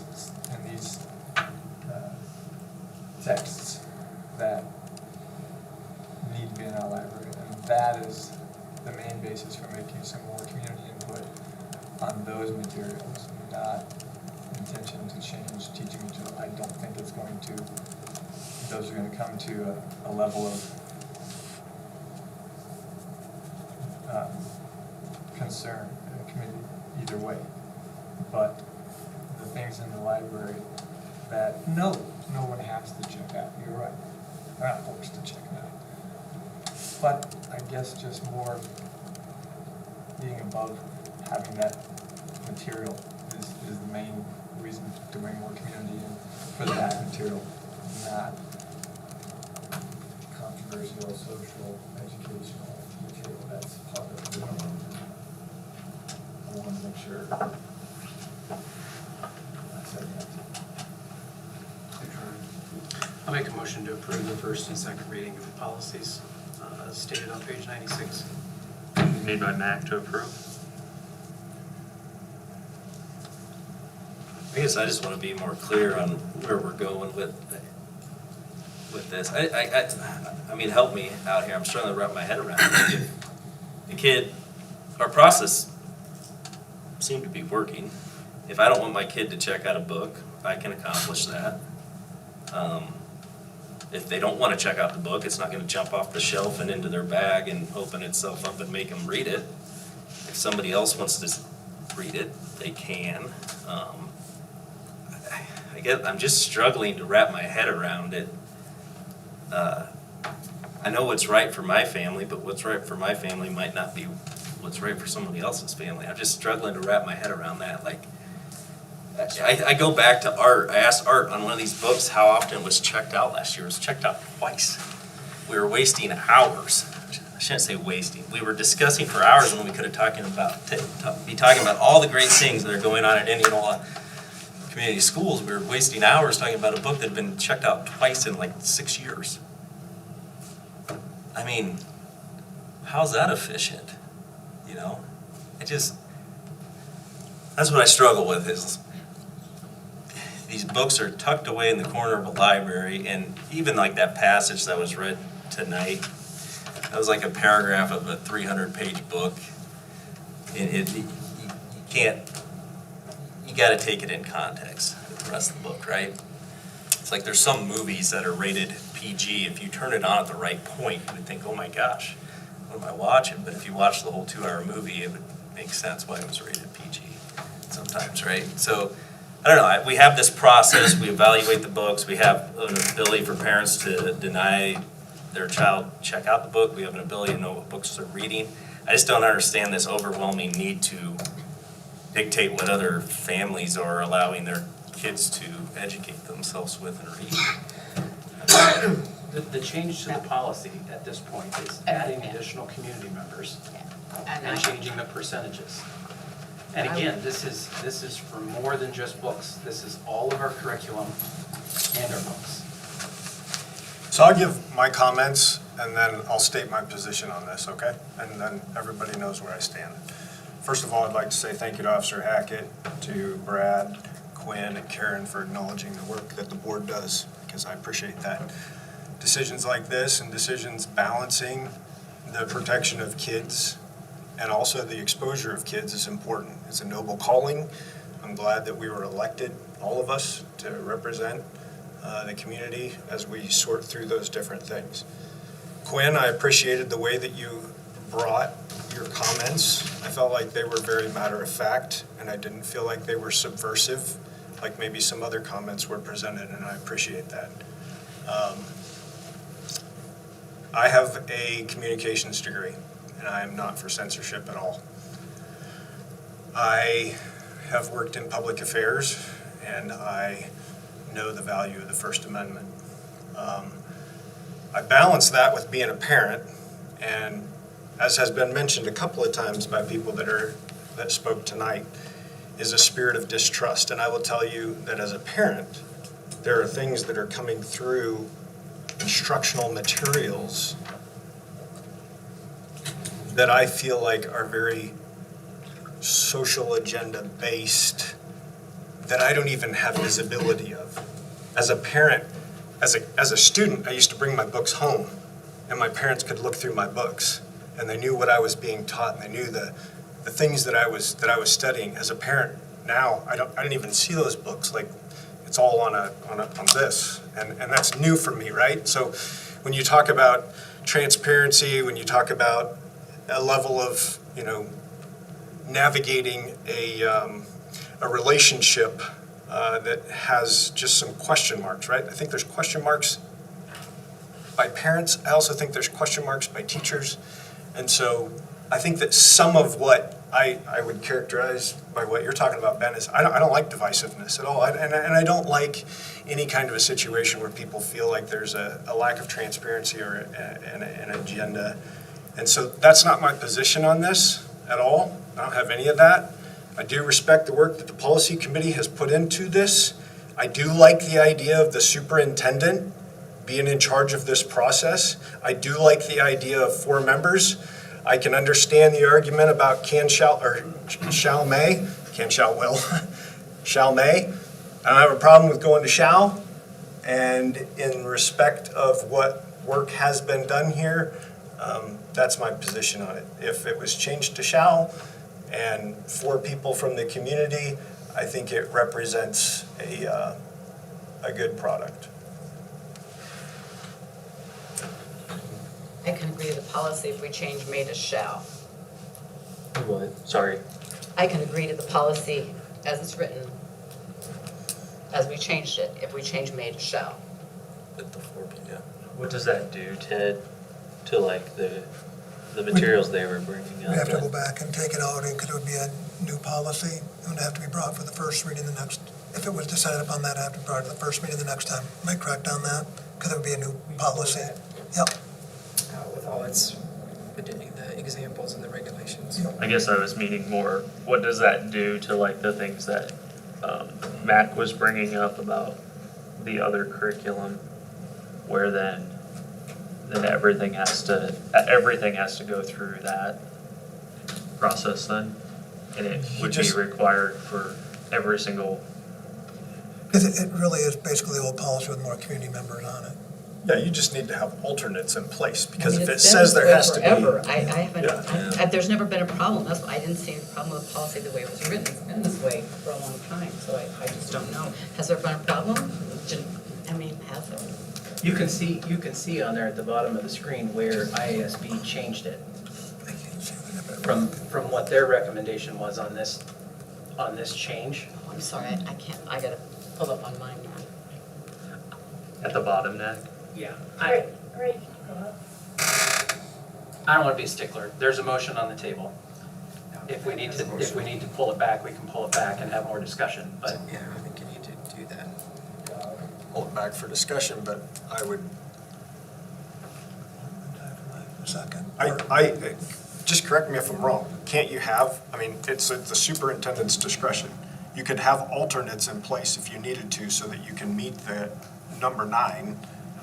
Is that an accurate statement? So, to me, change may to shall, keep it at 9, the way that it is. 4 committee members, I like that. And, I mean, if somebody needs a motion, I'm all for it. We can't do a motion if we change it though. You have your first, you'd have to ask for the second, and then it would just die if there was no second. We could waive the second. No, you're saying second motion and second, is that what you're saying? No. Oh, I thought you were talking about Yeah, readings. nope, you'd have to have a second. Because there's So a motion, Mac's there's a motion on the motion, table. there was lack of a second. Yep, we'd have to ask for a second. If there isn't one, then it would die. Okay, Then you'd so have this a new motion dies. For things. So then it goes back to discussion. We are back at discussion. But then I'll ask for another motion, or. So I you will made- make a motion if you want me to. Okay. I make a motion to adopt 605.2 as presented with the change of may to shall. In the 4, what was the other part with the community? Or the- Well, it says that the You roll 4 it, committee members will, or the members of the community will be there, so that's already in there. It's already in there up to 4. And I'm not smart enough to know the difference between may and shall. Okay, so motion made by Tim. To change only shall, may to shall. May to shall. There's a motion. Looking for a second. Okay, so I have some questions then. My first question is to the staff that's here. As the policy is written now, with the change to shall, are there objections to anything else? We can, we can talk. I'm asking the question, I guess, yeah. Just know you just gave me license to talk, so. I think that we need to. Hey, Rob has to. Yeah. Just a second. Just a second. I think we need to get a second and then discussion. She and then we I can- seconded it. Donna I seconded seconded it. Okay, seconded by Donna. Rob, you have Any further discussion by the board? And, yeah, Yeah, Rob, you have to Go. allow the talking. go ahead, Now Kyle. you can discuss. Oh, sorry. I thought it was Kyle. Sorry, Quinn. It happens all the time. By saying shall, that indicates that it will include educator voices and student voices and community voices. Which was the intent. I want to reiterate that, because I kind of feel a little attacked, to be really honest with Well, you. and when I said, when I spoke earlier, your intentions won't matter when you're sitting. I agree, right, 100%. When you're along there. And so while your intentions might be good, and it might be just to increase community engagement perhaps, it would have allowed for a committee to consist only of community members, or only of a librarian, teacher librarian. And that was the big sticking point. It doesn't matter what you guys wanted to do or what you thought would happen, it would legally allow for it to be changed in that way and exclude educator voices or exclude community voices for that matter. So that was really the big concern. So from that perspective, if there was curriculum that was challenged that had nothing to do with the English department, and one of you were asked to sit on that reconsideration, Could I ask, you used the PE example, right? Right. Why Just would to there be- not be a reason for a PE teacher to be in on that review? well, it's not in the policy. Well, licensed employee. Licensed teacher librarian, right? It doesn't say English teacher librarian. So like, if there's any curriculum that's challenged, like if there's a PE activity that's being challenged, of course, you can probably tell by looking at me, I shouldn't be on that panel. But there are physical education experts who are in there who could maybe provide a perspective that I wouldn't have, that a parent wouldn't have, right? So like that would be my perspective, is that, of course, there is no qualms with adding additional community members, that's fine. But like the way it was read and the way it was perceived, and listen, man, I wasn't trying to attack you, I was just trying to open a conversation. So if you took it that way, my apologies. Nope. But that the shall is ensuring that everyone is involved. The may is leaving the door open to where you could theoretically have 3 random people. It could be 3 teachers, it could be 3 community members, it could be a kid. You know, like, so that shall is affirming that everyone has a seat at the table. The may is saying, we don't know what's happening. Does that make sense? Yeah. So my question would be, do you have a seat in your classroom for me? Because apparently I need to learn this. Honestly, yeah. I mean, honestly, you'd probably be in there every day and I would totally. Well, and Classroom from here, like he is that loud. Well, and I don't think it's ever our intention on this board to eliminate the voices of our employees, staff, if it's the bus drivers, the nutrition specialists, our teachers. I don't think that is ever our goal. And if it is, then we've got some soul searching to do up here. So we do appreciate your passion coming out and letting us understand. And likewise, thank you for opening this, and again, my communication's important, so yeah, I appreciate it. I'll stop talking, because I'll keep going. Can we make the change and approve a first reading of that I policy? think we can approve the whole thing tonight. So we're changing one word, as long as everybody's aware of that, then that is the entire. Just approve it, so it's done. Vote, right? Second reading for that group. Any further discussion by the board? So we need another motion. Okay, all those in favor say aye. Aye. Any opposed? Motion carries 7-0. Make Next a is, motion for a bathroom break. you know, let's just go ahead and we can just keep going. I mean, next is the 2022-2023 school calendars. We need to open it's an amendment for snow days. We need to open public meeting, so it's open. Is there anyone? Public hearing, yeah. Public hearing. Is there anyone here to speak for or against the amendment of our school calendar for snow days? Yes. Thank you, everyone, appreciate it. Thank you. Once again, I'm Greta Southall, still, 27 tonight. I would like to comment on the public hearing for amending the calendar, and I might also add, I am a little disappointed that the public hearing for next year's calendar was held on the night when our most engaged and impacted people were busy. Those parents who go to parent-teacher conferences and the teachers who host them. So we did not have a chance to weigh in on that, but nonetheless.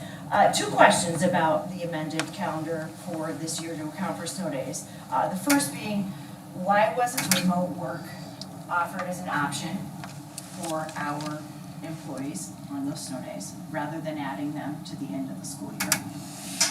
And then related to, is flex work still an opportunity to make up those 2 days that we're not allowed to work remotely when we didn't have school, rather than tacking them on to the end of the calendar?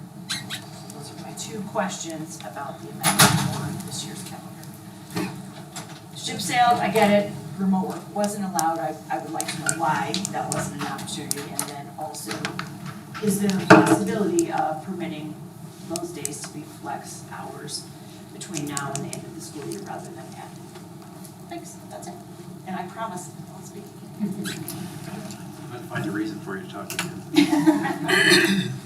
I'll make you regret it.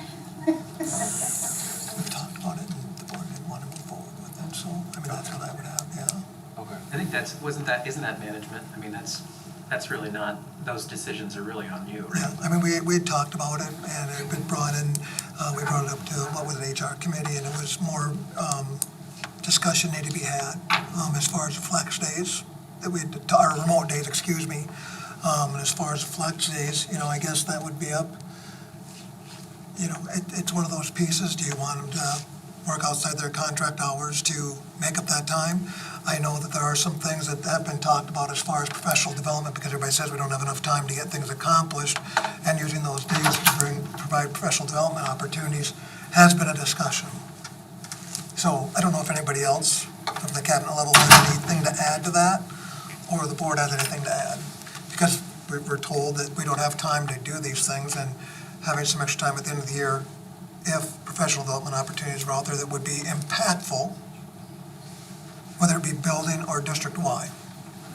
We talked in HR a little bit about this, about the desire to get some topics out to our staff that are just drug trends or, mental health training or the newest de-escalation training, and creating modules that then during a snow day they could go on and do the modules, and that would be counted then as a day. So it would kind of help us as a board hit our objectives of how do we educate our teachers just to be more up to date in this ever-changing world. How what are the newest de-escalation you know, all that stuff, but it is a way for them to, during a snow day, get on, log those hours during contract time. So I would be in favor for that, and more of getting staff input on what are the topics that they would love to learn more about, but don't have the time to. But those are not,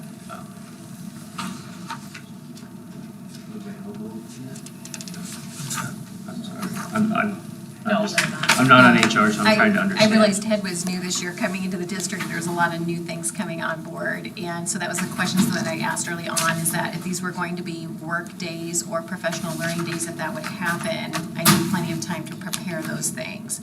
And the response at that time, I believe, was from the board, maybe two, or HR, I think it was through HR, was that those would remain the same. So there are snow days for kids, the kids wouldn't be logging on for remote learning, the teachers wouldn't be engaging in work either, it would just be a regular snow day. Okay. So that question was asked, that was the response, so things weren't prepared for that. These at the end of the year are work days, they're not professional learning days. If there are things that are needed, then that was the discussion with principals. Like, what are the things that you are doing for your building level goals? Are there employee trainings that still need to happen, like modules that you're talking about, and how can those occur? If those do need to become professional learning days, yes, there are always things on board with what we can be doing. It takes planning, and we can put those things in place, but. Is there a difference in those two days? You said one's professional learning days and the other are, what did you, the two? So when we set the calendars for professional learning days, those are like the 5 days that are request for those pieces that we need for the teachers. So these that were added on were regular snow days for kids for instruction. So those are typically added on at the end, such as work days. They haven't been scheduled as professional learning. If that falls to me, right, we'll knock it out of the park, we'll find out what teachers need to do. But and you we'll don't plan to get those in code them place. differently in the system? I mean, we could No, just. that's okay. why on the calendar, it's a work day. Okay. For example, last year, when there were additional days, that plan had been put in place for the buildings to be able to do their security and safety trainings with their staff.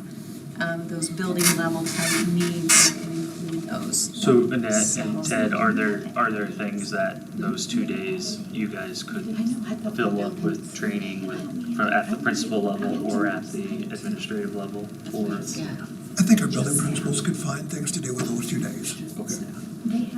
So it's just staff that we're talking about. We're not talking about students, correct? No, just staff. Just staff. Yep. And so going forward, that there's not a chance we could have one day they could work from home if there was some kind of training or something they could do, or not? That'd be up to the board. I mean, that would be, your decision if that's something as a board you would want, excuse me, move forward with. So, because we didn't have any built-in snow days this year, or? For For students, yeah, for students we did. But not for staff? It's they have a 190-day contract. Yeah. So. I guess my thought is, contrary to some people's belief, I do value all of our staff. And if they work as hard as I do at my full-time job, I'm okay with them working from home within reason. I mean, if we have a 5-foot snowstorm and they're home for 8 days straight, maybe that's not realistic, but. I just want to make sure though, you guys, there's things that our administrators and our building principals need that staff there, or I don't want to override their need to get training out and get things out into their hands. If they feel like if those days are justified, I mean, I know what it's like to train employees and stuff, and I know what it's like you try to squeeze all you can into time to do that kind of stuff, and like if you don't have it, That's the same mentality that hasn't gotten us moving forward. We just don't have the time. We just don't have the time. Right. We just don't have the time. We have to right, do well all now, this stuff, so. well, here's 2 days. Yeah. That's Right. what, I mean, And I know I I'm not, this isn't popular, but like if there's things that need to be, And there was a list started at the administrative meeting with items that could be used for, whether it was work tasks, trainings from the principals. Part of that discussion was to get into real professional learning, it's sit and get. That's not high-quality learning, and because the summer's there. Right. Most teachers and people don't want to log on to a module and go through 8 hours or however many hours. There's no implementation. That true learning is kind of lost. But they do have those mandatory trainings that they do every year. Those have always been on their list for work tasks or checkout But they could do times that to in January in a snowstorm, when they're more engaged, rather than in June, when they're ready to be out. Yeah, and those kind of fall under that employee training piece, which is more HR versus professional learning towards instruction. That's kind of the difference between those two. But that list had been started in terms of some of those work task types things or things that the principals might need at the building level. Ted, you had vision cards, right? All principals have vision cards? Okay. But you've kind of already set the stage for that already. And so I really think this is at their level. I going with the vision card mentality and what you brought into the district when you came in, which I completely concur with.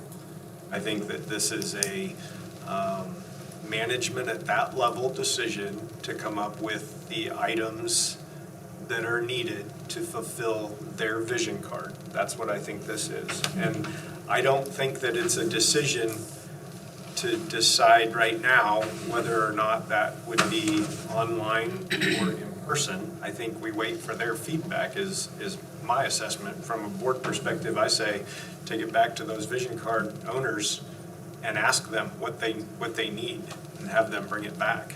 And we can have a conversation with our building principals too about what their needs are as well. Right. Yep. Do you need a motion on that, or? We're still in the public open. Oh, sorry. I'm sorry. My place to talk, sorry. One more question that I have. In addition to the training that you talked about, that they have to get done every year, have we implemented, Ray, any online-based IT security? We have. The first actual training hasn't gone out. We've done an initial assessment. It wasn't required, but it was encouraged. The training part will be coming out soon. How many hours do you anticipate them having to do? You know, actually, I don't even have that number yet. What we're looking, I can tell you monthly what we're looking at is we're really looking like 5 to 10 minute trainings per month. So take that as you will. I guess multiply it out. It's not a lot. It could be longer. I mean, if there was a need for that, or training shows that, it could definitely be longer. Any other discussion during the open, whatever we're calling it, public hearing? You're not allowed to speak public hearing. Yeah, second. So the previous speaker here, one of the comments that was brought up was the possibility of making up those 2 extra days as flex time, right? Which my understanding would be working longer hours to get those hours in before the end of the year. I guess my question would be, if that's something the teachers would find valuable, is there a reason not to throw a bone to them and do that? So it sounds like there might be some interest in it. It seems like it might be worth exploring.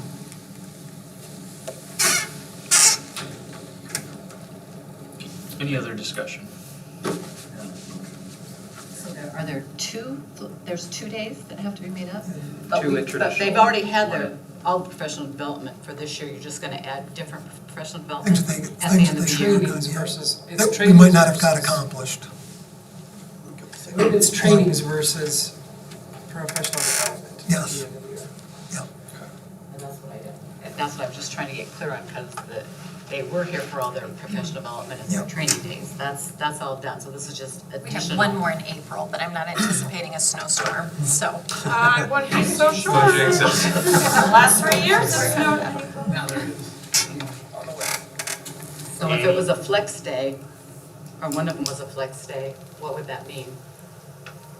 Well, I think what they would say is they would just work the 8 hours and 20 minutes outside of their contract day, and they'd have to somehow verify it or do a log of what they did and have it pre-approved or approved by their building level administrator. Complete the trainings. Grade. Well, you all know my feeling on flex day, so I think it should be a flex day, at least one of them, but that's because I taught and I know how little time you have to do a lot of the stuff that you need to get done, so. Is that something that you're comfortable with, Ted? What's that? Are you comfortable with the flex days? Well, you know, I've done it in my previous district, but the thing is here, I would say this, I don't, you know, past it hasn't been to have that necessarily, and if our building principals have things that, you know, I would like to have their input before that decision's made, because it might be to the point they say, you know what, we've got a lot of stuff we could accomplish at this time, and that would be a good spot to do it, because again, it is at the end of the year, it is the beginning of the summertime, but it's also a time where you really should be able to focus on just that, not worrying about getting your classroom ready or what you're gonna do for grading for the, you know, some of those pieces. For the third time, I'll make a motion for And I would say this, if it's a situation where we are gonna offer flex time, that it's something we should talk about before the school year begins, and say, you know, if we're gonna have a snow day or two or whatever it is, that before the school year begins, we're gonna open up 16 hours or 8 hours of flex time. You can start it between now and the end of the school year. You have to do this is what you have to do. You have to, you know, put a log together, the activities that you've done, because I would say one thing is, if at least my previous district with a flex time, it was, a lot of times, it was the information that, or the stuff that people did was to get ready for the school year, and it was used during that school year time. At the end of the year, it still could be done, but then, you know, are you using it for that year, using it for next year? So I would suggest if we want to go down that avenue, or flex or remote time, or remote during that time, that we talk about at the beginning of next year and say, you know what, we're going to offer up, you know, if we have 2 snow days, we're going to offer up 16 hours of, you know, flex or remote, whatever you want to do. It's whatever topic, and it could be part of their, you know, ICDP, it could be something that, you know, in their classroom, talk about management skills, or whatever the case might be, whatever they feel that they're going to need. I would just like more flex time. One day isn't, I just know, I've said it a million times, how much time we spend in our classroom before school even starts that no one's paid for, so. And I can tell you this, if that's the direction the board wants to go, we can meet with the building principals on Thursday, and if it's a situation that they say, you know what, we agree with 1 day flex and 1 day of work time in the building, I can bring that to, what is it, April 11th meeting, and we can still do it at that time. I mean, if we're gonna do 1 day and 1 night, if somebody had to make up 8 hours and 20 minutes, they would absolutely be able to do that between the April 11th and the end of the school year. Is this something that we should have the policy committee create a policy on for the future? Usually, I can tell you this, it's always, and I'll just say my experience, it was just something that it wasn't ever in policy, it was just agreed upon between the association and the school district, and it was just put together. And it was called a professional development log, and, Are we done with negotiations? or I shouldn't say professional development, whatever we called it, and I have a copy of it. It was, and I would, in my previous district, I would at least 16 hours, July 1st, people could get started on it right then, because we knew we were gonna have at least 2 snow days. You guys had snow days that far north? I thought you always went. We always had enough snow to make those up. Are we able to, Ted, are we able to just take the sentiments of the board? I mean, you're capturing them. There's interest in exploring if there's an opportunity to have any flex time, and there's interest in utilizing that time to fulfill vision cards for their buildings. And so if you take that back and you get the feedback, then I feel like we can sit here and make a decision for what the right thing to do is. But I think we owe it to your building administrators to give us the feedback. That's what I think needs to happen. Well, I have it on I put it on the agenda for Thursday, our Thursday meeting already, so. You like to try again, Mac? We don't have to have a motion for that. We can just close it. You need to close the open session. Close the open, the public hearing. I keep saying open session. It's the power of the Rob. We'll close that, and then we would need a motion. Make a motion that we let Ted take the 2 days back to building administrators to research how they should best be utilized in accordance with vision card goals. Motion made by Tim. Ryan. Seconded by Dr. Worthing. Any further discussion by the board? I think clarification probably, when, no matter what, there's 2 days of work that needs to be paid. So if they wouldn't work, so if Greta decided she wasn't gonna, if you chose to do something different, that's June 2nd would still be a contract day for them if they. Oh, like if somebody said like, I'm not doing the flex. I'm not doing that, I'm gonna come to that work, I'm coming to the day. So, I mean, there still has to be that place Sure, kind of sure. holder for Yeah. that, I think. So the calendar, the way, so as we look at the calendar, it still can stay the way it is. Yeah. But we identify those days in case Greta didn't wanna do it, Right. right? Okay. And she had to come in on the 2nd. It would be designated, for example, As a day, flex, right. but then your option was to either document that you had performed that work before that time arrived. Or you come in. Show up on that day. Yeah, that's how I see that working. So, My question was just, if we designate, we still have to keep it on the calendar because of the early retire, like, for individuals that are retiring. right, because that, they have, yeah. Yeah, we'd have to figure that out too. Who seconded that, by the way? Ryan did. Ryan. Thank you. Any further discussion by the board? All those in favor say aye. Aye. Any opposed? Motion carries 7-0. Next is the board curriculum committee meeting report.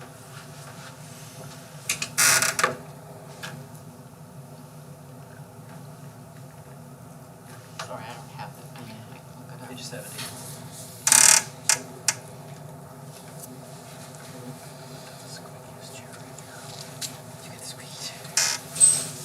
Thanks for coming tonight. It's on 70, sorry, 69 starts at, No, we 69, just- 69, 70, much later. Thank you, guys. Thanks, Greta, we appreciate it. Thank you. Back to get another guy. Make sure you have a bike light Oh, on. you said 59. I was Okay, down on thank the you. calendars already, so that's why. We just talked about teacher leadership recognition, it's right there. Mandy Keller was selected one of 10 instructional coaches to really engage in really close work with Jim Knight in a study with the American Institute of Research, where she will continue to work on something called data rules and be able to bring the information back into our school district and share information. Collaboration and innovation, teacher leaders are creating and storing instructional videos. We talked about, like, she brought up the website, and it can be completely overwhelming sometimes, but there is a wealth of knowledge, and I don't know how to drive our community to our website, but there is a wealth of knowledge on there. So the instructional videos really are there to help with different learning modules. They're very simple, they're very short. So that was shared with us. We talked about the district career plan and just what our priority kind of growth goals are. We often talk about the I had it here before, the circle of the different core things that make up our district careers. About that, can you scroll down, please? And then we just talked, actually, that whole professional development conversation went really around what we talked about. What are some goals to help better educate students on social, emotional, and behavior needs? And again, that's the DARE program, really, for free for our district, especially when all the elementary schools presented, and what did they all present to us on? Their social, emotional, and behavioral surveys, and having trusted adults, and communication, and so, and so it's about conversation we just ended, what kind of things can we set up to better prepare teachers? Sue, any questions for Sue or anybody else on curriculum? Okay. Next is the SIAC committee meeting report. So we had our last SIAC meeting of the year in March, and as you see there, the superintendent provided an update on the TeamWorks International process and provided data to the group about that. A lot of questions were asked. It was a very good conversation with that. We did an overview of all the SIAC meetings this year and what took place, walked them through the process of what they had provided input on and what was taking place. They reviewed, we somewhat ran out of time, so there wasn't, most of it was focused on TeamWorks, but they did review the parent and family engagement activities that each building principal has put together. Some of that is in common across all buildings in the district, and then they also added in some specifics for their own buildings. That will be also built upon with Superintendent Inns has a speaker coming in for the administrative team later in April to also give them more input and insights as to the importance of parent and family engagement in affecting students' academics. Not that attending events is not important because it's critical being involved in that way, but what are we also doing to involve them in the academics of their students and their progress? There was a brief discussion about parent-teacher conferences. We know that calendar is set for next year, but there is some interest in the following year of how could we reimagine that? What are different ways and options that we could provide for parents? With technology now, grades are instant, email communications are instant. What are other ways that could occur to engage families and kind of build that community sense of community? So more to come on that. Hey Ray, in regards to parent-teacher conference, were you able to look into any more in regards to scheduling? We have looked at some other options, but we haven't settled on anything yet. But you're exploring it. Cool. So that's kind of a pain point for some parents. Is there a required amount of conferences that our teachers have to have? Like there was one of the core subjects, they offered 12 conference slots, and that was it. And so I know there just were some others, so I didn't know, is there a set number of conferences that the teachers have to, in the core classes, have to allow for parents? Was that at the middle school? There was a conflict with a coaching schedule. I guess I just assumed that everybody had the same conference schedule as far as the time frame. I wasn't aware that there was only 12 slots. For both nights? Total.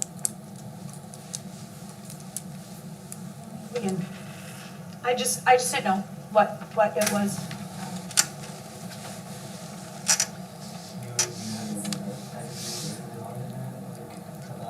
Reimagining that, what it looks like. I mean, I see it as a parent, like I see it as a time like to be able to meet my kid's teacher and get to know them and like talk, and even though sometimes they might not,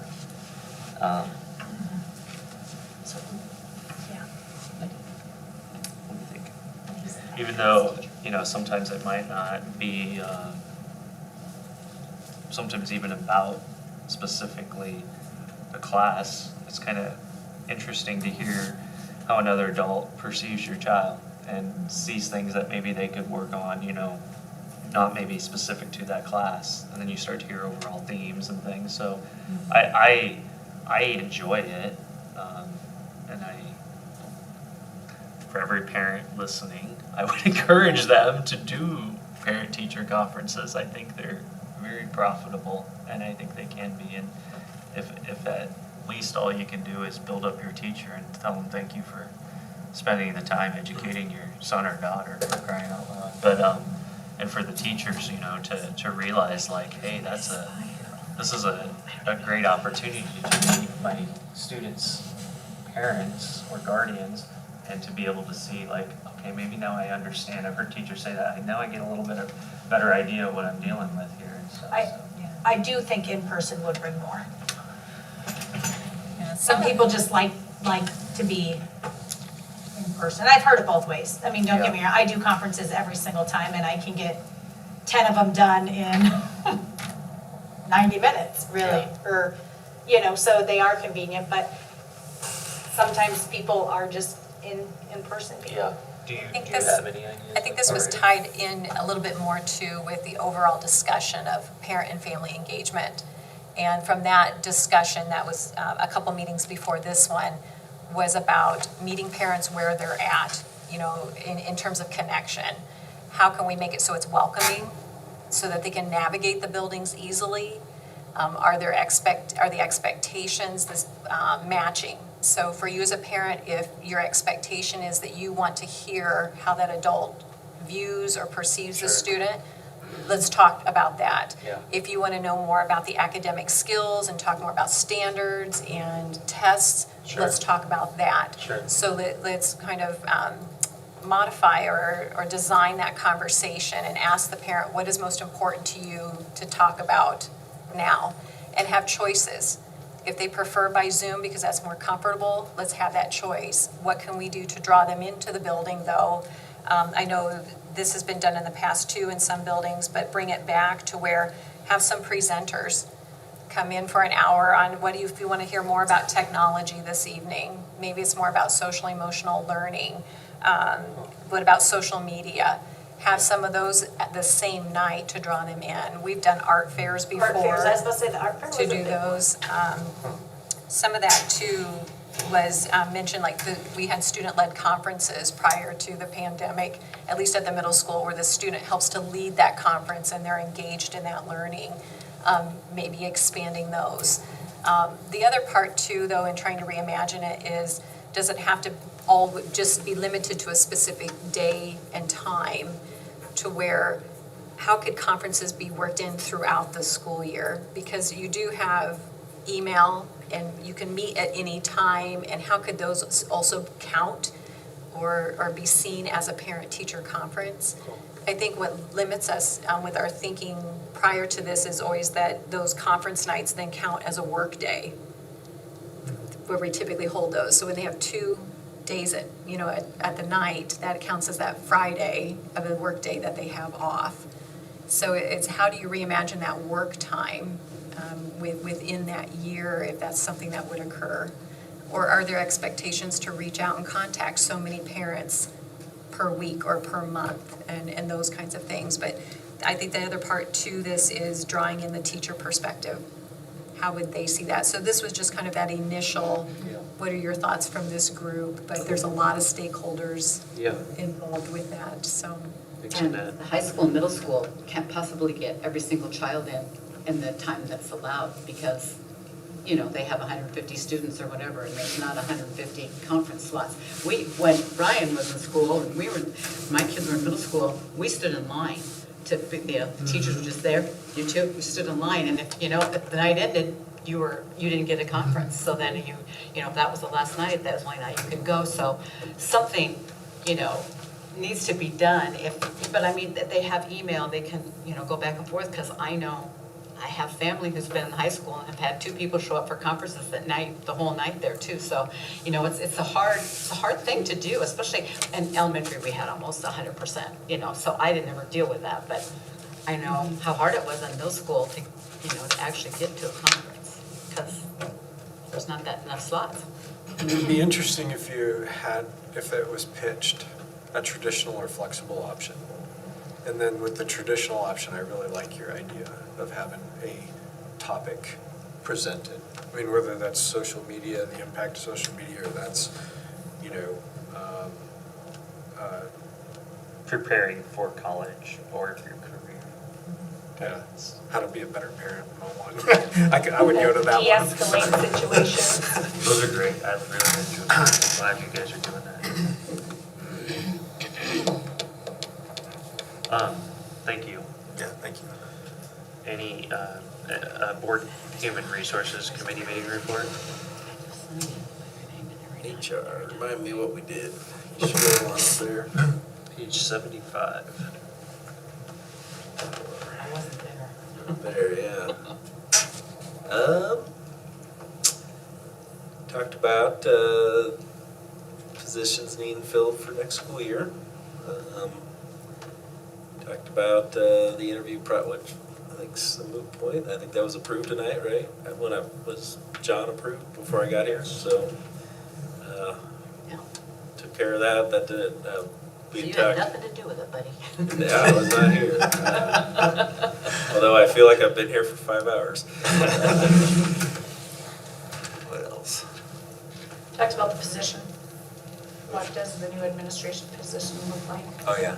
And so I think the administrative team is still kind of looking at needs and strengths across the district and where that has to, what that's gonna shape up to look like. And then we talked about, the high school has a student support services part where teachers can refer students into this area, similar to what I talked about earlier. So the high school's got one where teachers can work with these kids individually. It could be on behavioral, it could be on life skills, it could be on getting them caught up, it could be on anything. And really just talked about trying to instill something like that at the middle school. There's a lot of kids in that tier 2 that we talked about with, we've all seen this little handy dandy thing before. Where is it? Oh, that was curriculum. With the level 2 people that are kind of falling through the cracks, the students are falling through the cracks. And so there used to be something at the middle school called the Opportunity Center, where teachers could refer into this center. And so talked about how do we get something like that back in there. We are gonna lose one of our main people over there because it was COVID money. That has been helping with before school, catching people up, filling the gaps during lunch period, helping, working with these kids one-on-one.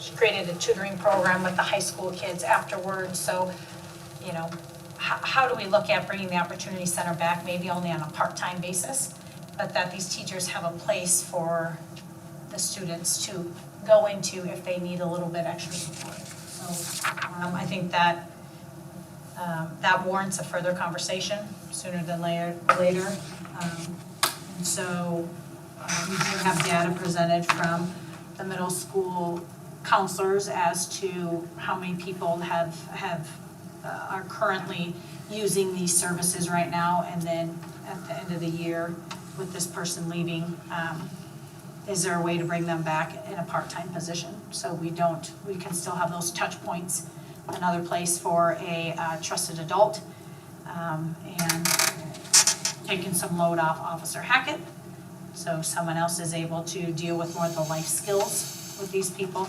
And also had a really nice conversation with our school psychologist as far as she being in big favor of something like this for our middle school students. So how do we make that happen?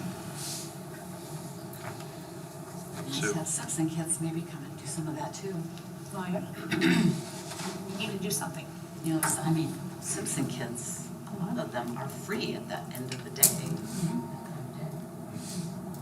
Well, or just, yeah, or I have kids that go there, I know. Or a 2 day a week service where, you know, teachers can just, like I said, refer into them and say, hey, they'll be there on Tuesdays, and another way to help us reach some of our. To get free help, that's what I'm saying, people that might be really dedicated to doing it. Sue, any questions for Sue or anybody on HR? Jesus, it happened. Okay. Next is the summer 2023 and 23-24 childcare handbooks. Updates, I believe there's a summary page on page 77 of those changes. And it looks like a lot of them are wording changes maybe. And I don't know if it matters or not, but the page 9 change on page 78 from the bottom, change will need to should. What does that mean? Is that a typo or is that? It used to say children will need to wear a coat or jacket, so it's changed to should. Before the hyphen. Yeah. So it's saying change will need to should. To should, yeah. Which, a guy that doesn't wear a coat, I love that change. I'm in favor of this. I'll make a motion to approve the 2023-2024 child care handbook as provided. motion made by Mac to approve. And seconded. Seconded by Tim.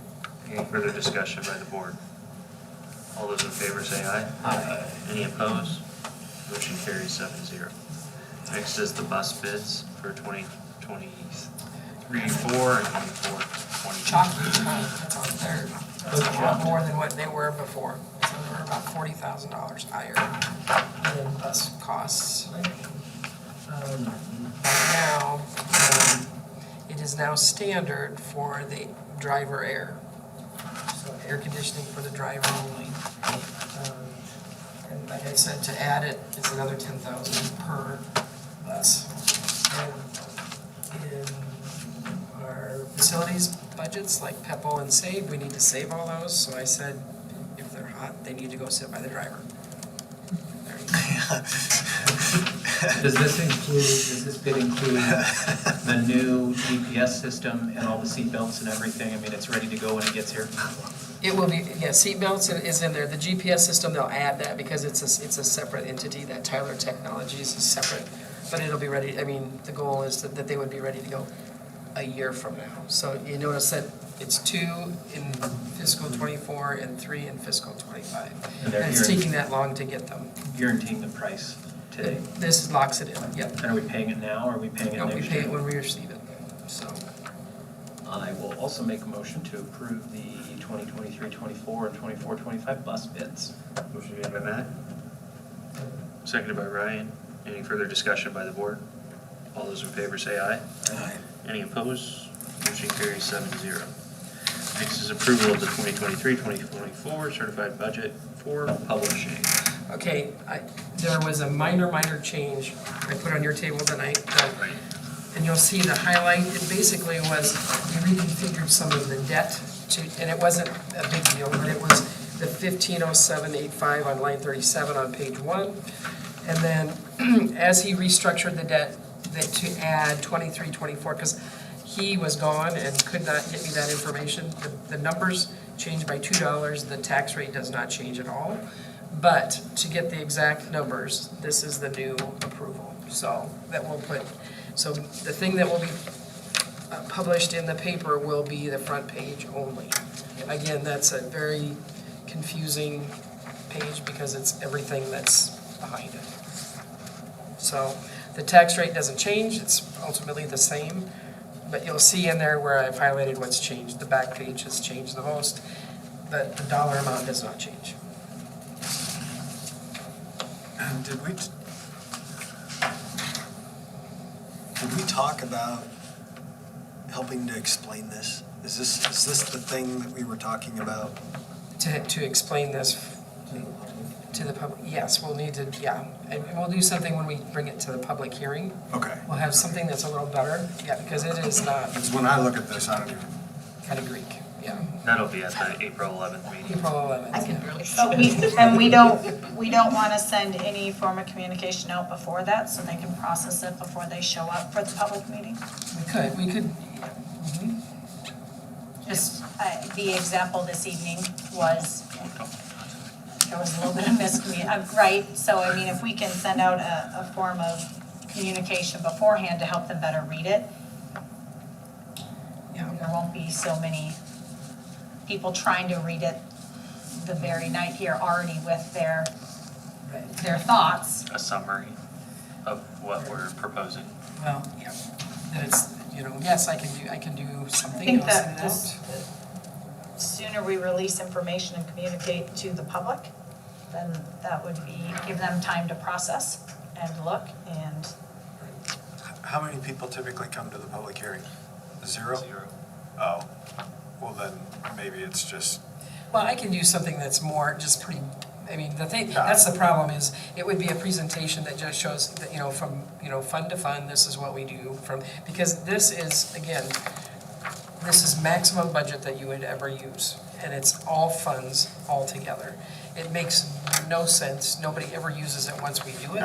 then maybe it's just best for you you're there, right? Yeah, so maybe it's just an explanation. You're pretty good at explaining How many things. people used to come or listen to board meetings 3 years ago? How many come and now listen to board meetings over the internet now? Well, I don't know. 3 years ago, we're doing this too. Well, 5 years ago then. I just think we talk about communication. Yeah. Yeah. I think it's great if we send something out district-wide with a summary of what we're doing. I don't know as though we need to go into a whole lot of detail. A whole lot of detail. Yeah, we're already going to one. That too. It's just most people don't understand school funding, so Many people don't understand it and they don't understand what it means. You can send them or a chart. Lots of money are coming. The pretty All ones. the arrows.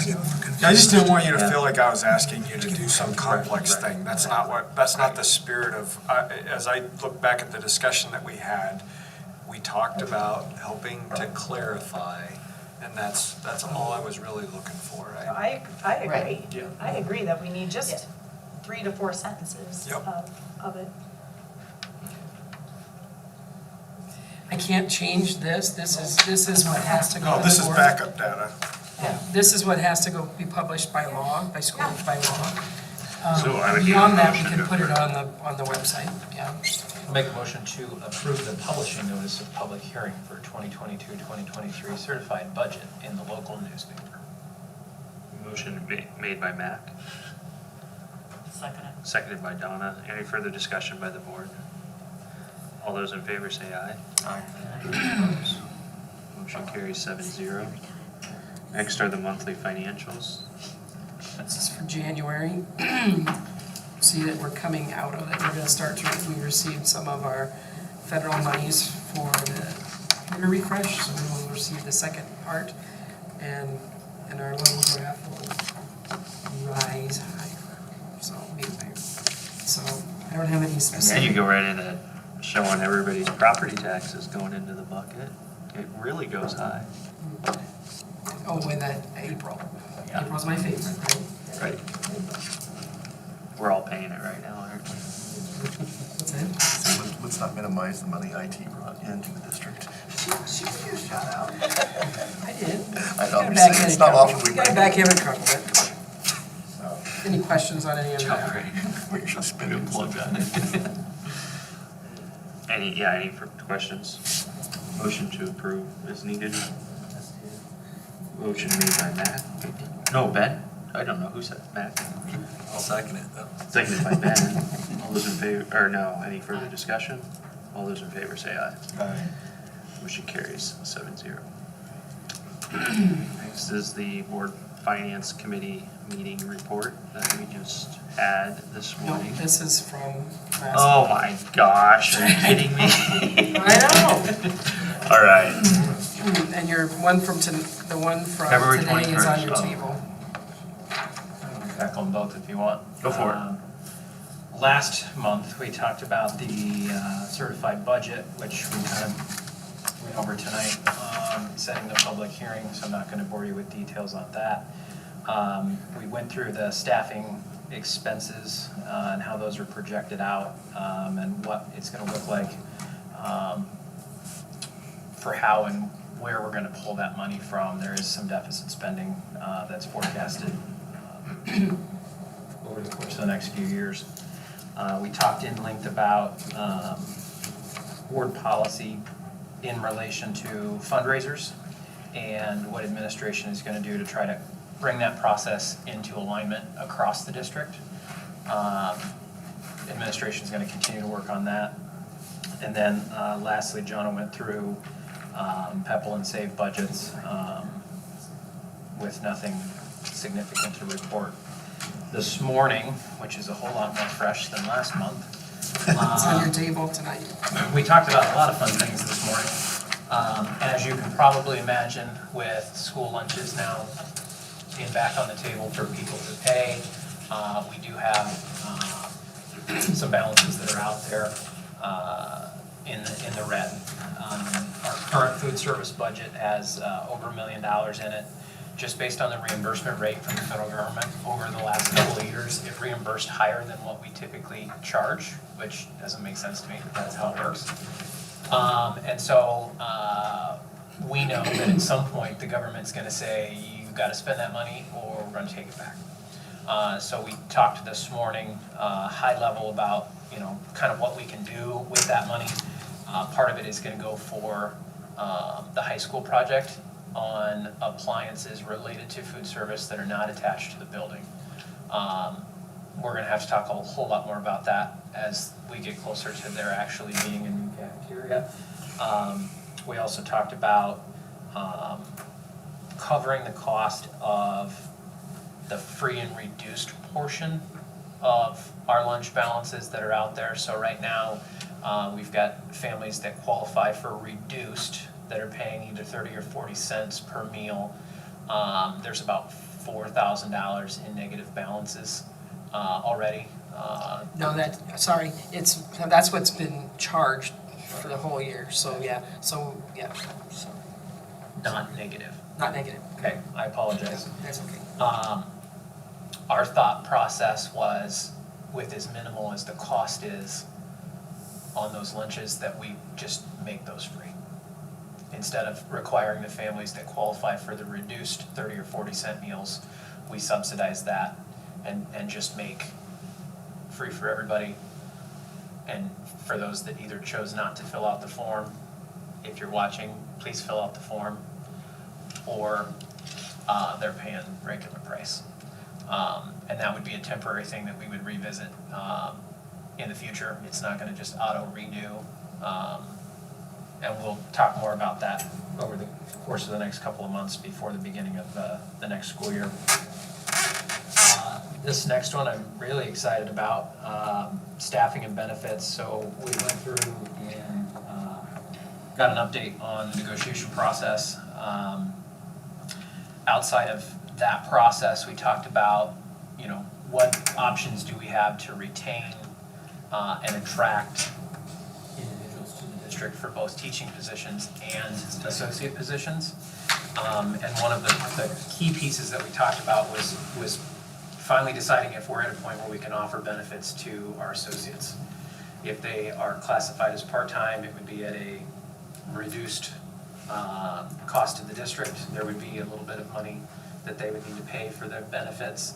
But we also talked about what does it look like to offer a health savings account and incentivize them to put money in that with a match from the district.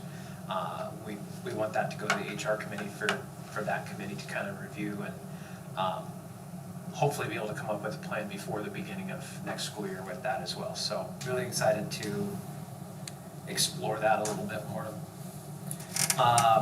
We also talked about the developments, home developments in the city.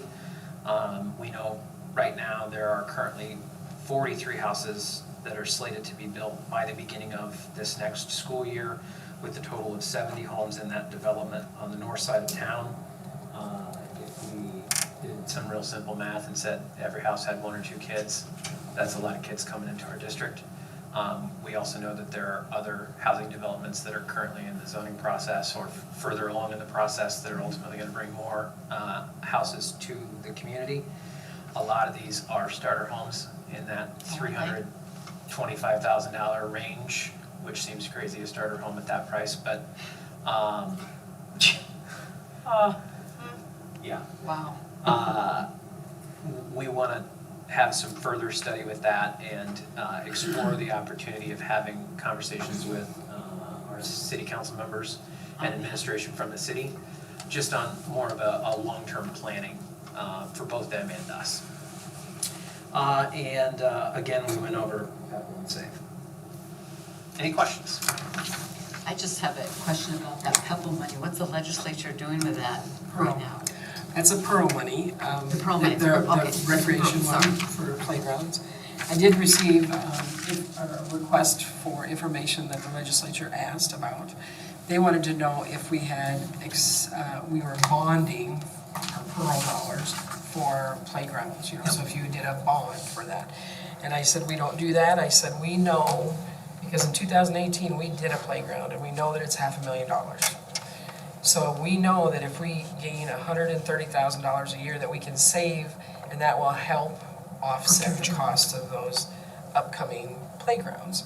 So they were appreciative of that. I haven't heard anything more after that. So I haven't heard, have you heard anything? I reached out to our local legislators about that, received one response back thanking. Yeah, it came from the information that I got, and I went, Yep. It's voted by the people, so maybe that fund. And the toughest thing is that there's only 29 school districts in the state of Iowa that actually have it, so It And they all had to doesn't vote impact. it in. All those communities Yep. voted it in. I'm just curious because I saw it.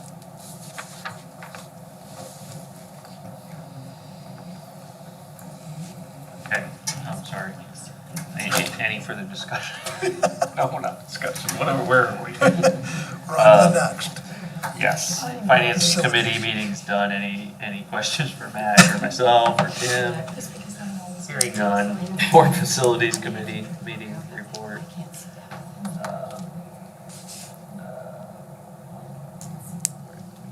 Okay. Oh, yes. We have a finance, or facilities, right? Yep, facilities. So the high school design we spoke about, just updates on that. That's in continue speaking with the architects, the big committee, and then you guys have your meeting as administrators with Envision. Yep. Probably what, every week, every couple weeks maybe? Well, we kind of have almost a weekly update, it seems like now, as we're getting farther down the road. We just had one today, as a matter of fact. Things are progressing. You guys are happy with where they're heading, Timeframe which is is, good. now they're looking at bidding in February, which will help assist with our funding, you know, as we talked about trying to get after January 1st with the valuation piece.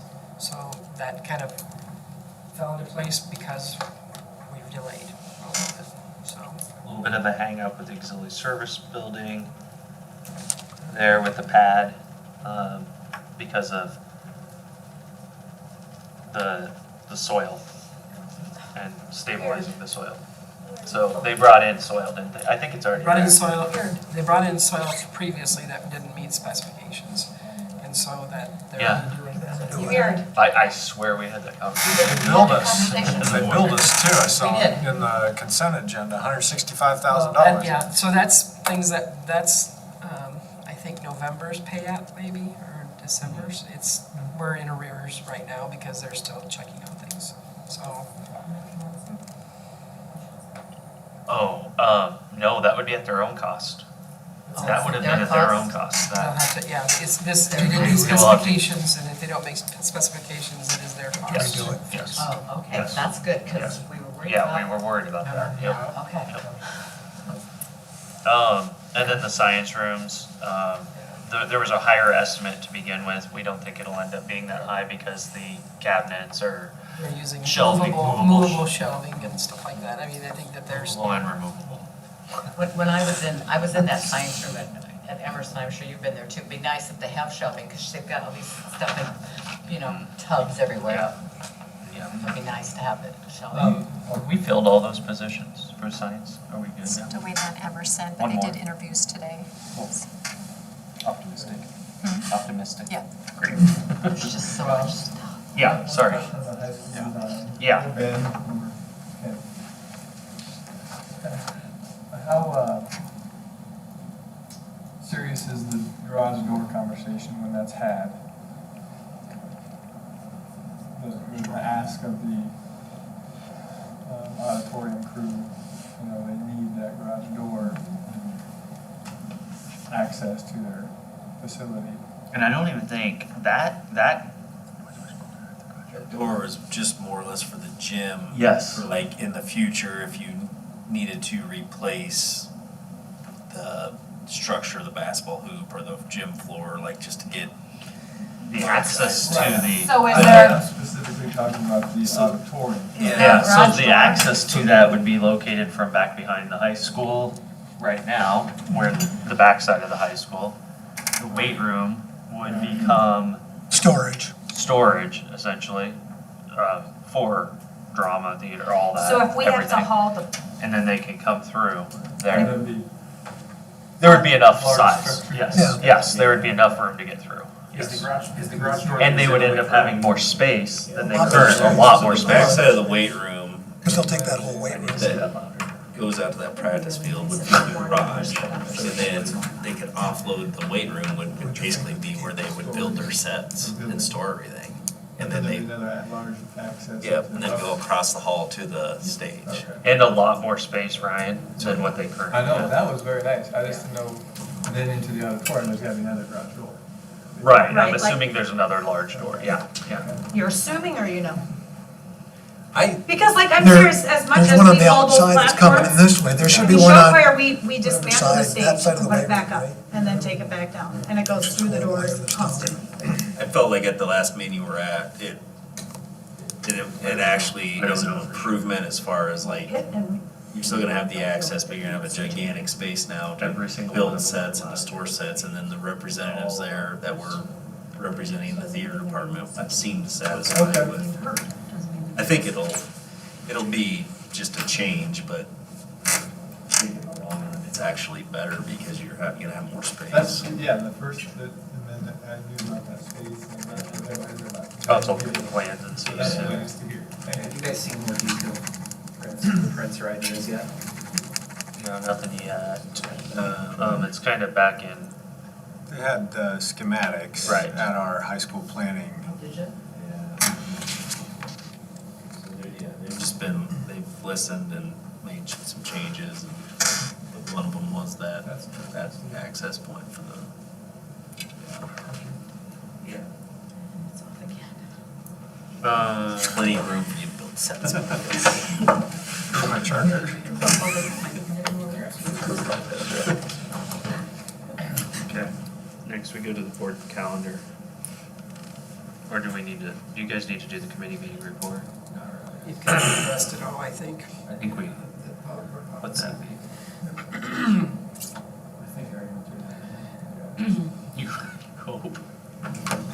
So can we add a human resources meeting next week on Wednesday or Thursday? I believe it's, what is it, the 29th? Is that what you, I think we put it down, I think I put it down for the 29th. which is that Thursday? I'll have to double check. That's Wednesday. Is that the next Thursday? I don't even know what the days are. Yeah, so.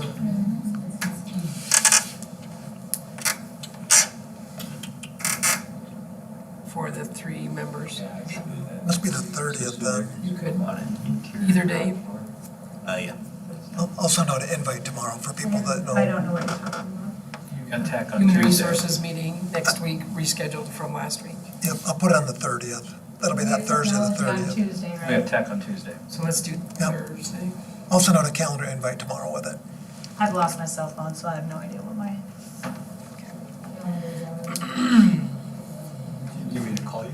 So when's the HR meeting? 30th. Tim's on it. Ted,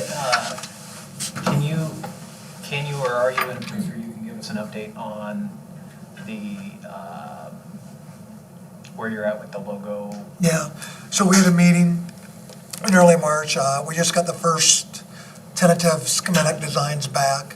And now everybody has the opportunity to share their viewpoints on it. Some people like some of them, some people didn't. I have a call into Jerry tomorrow to kind of give him an update on where people are at, but everybody's able to give their feedback back at it. I would say right off the top of my head, the 4 people that I talked to today would like to see more choices on what's there and a little bit less. I don't know how to describe it, but I think Josh did a really good job. He said, it'd be okay if you were putting some of the logos on a National Honor Society or graduation diploma, but it doesn't work for some of our Spirit Wear stuff, so they want to see more of that sort of model. So, Can you send us what you have so we can see it? yeah, I can share it out, yep. Thank you. What, I noticed in the board packet that we don't have the middle school health position listed on there. Have we? Health position, we're not ready to offer that yet. We're still working on the rest of the elementary pieces. So I had talked to Ms. Ellis a couple times about that, and we're gonna see what those elementary positions look like before we offer that position. Are we getting into the point where we're gonna lose some good candidates going into April and May, or not? She only interviewed 2 candidates, and I don't think either one of them are going anywhere else. We've communicated with them that we're waiting on another process to I'm happen. assuming Christie has, I mean, I'm assuming she did, because we talked about the process with it. I'm sorry, John, but is the HR meeting on Wednesday morning? 30th, Thursday at 7. Thursday? Ted will send out an invite. I'll send out an invite tomorrow. Okay, oh, good, because I didn't have it in my phone. It was It was supposed to be last Thursday, and with spring break, it was canceled. You need me to call you too, Donna? So I just want to ask the board members to review and learn about this DARE program, because I think that we need to at least maybe go into a work session or at least have some conversation about it.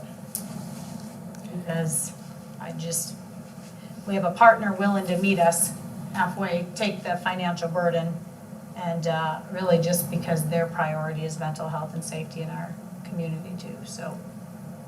The other work session topic would be the city development, to meet with the city. We probably need to look at something with the city, school, meeting here or somewhere else, but we talked about, that was kind of in the committee meeting this morning too. My thought, and I didn't clarify this morning when we talked about that. If at all possible, I think I would like to at least recommend that we meet in a work session before we sit down with the city, so that we're not going in with no agenda or any idea of anything that we want to talk about with them. I don't know if we want to put something on the schedule for April before we get into May graduation and then summer. Anytime we can get things on the calendar earlier than later. That's all we better. I would like to try to do something in April. So when is the April 11th meeting? 2 weeks later is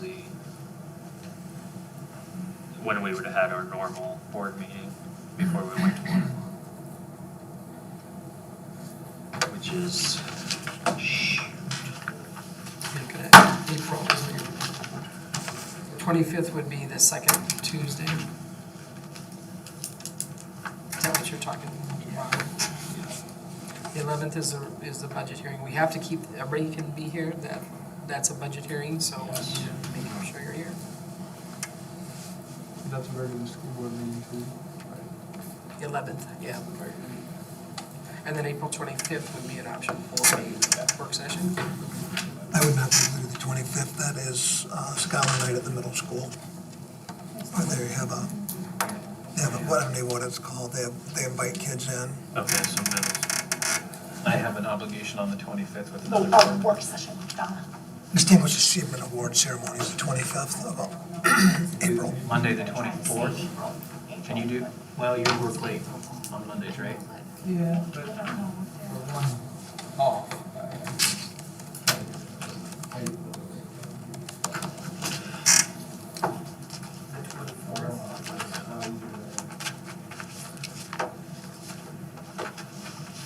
If you guys want, yeah, I can't see my calendar. Can't see your calendar. No, it's dead. Just gotta plug it out here. I don't even know. You have a whole nother hour. There's a whole nother hour to. Oh my gosh, we can go. We have to do the exempt session after this, so we need to get out of this, so we can do that quickly. Negotiation strategy. And move on to the next one. Okay. So, the 24th, Either the 17th or the 24th works for me. what do you guys want to do?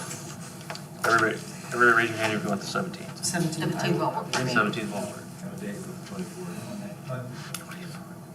24th of April? Yeah. If it doesn't work for It's a one or two Monday. of us, it's fine. 24th is a Monday. What time? Evening, 5 is what we usually do work sessions. 5:30. 5:30. Here. Rhubarb cover. Yeah. 5:30 would be great. 5:30? Oh, didn't- 5:30. Is that better for you, Tim, 5:30? that works best for me, but it's not all about me, so if you need it to be at 5, I can. Let me just make sure. Work with that. 24th, you said?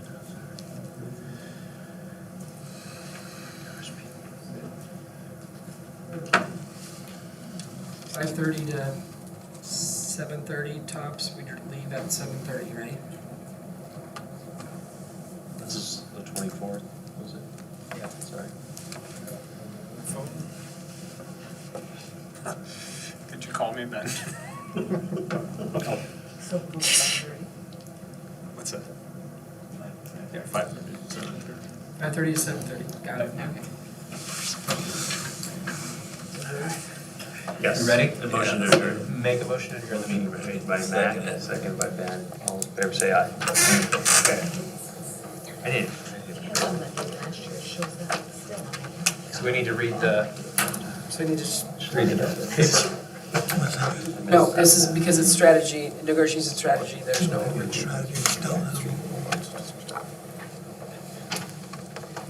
Hey, you guys can go.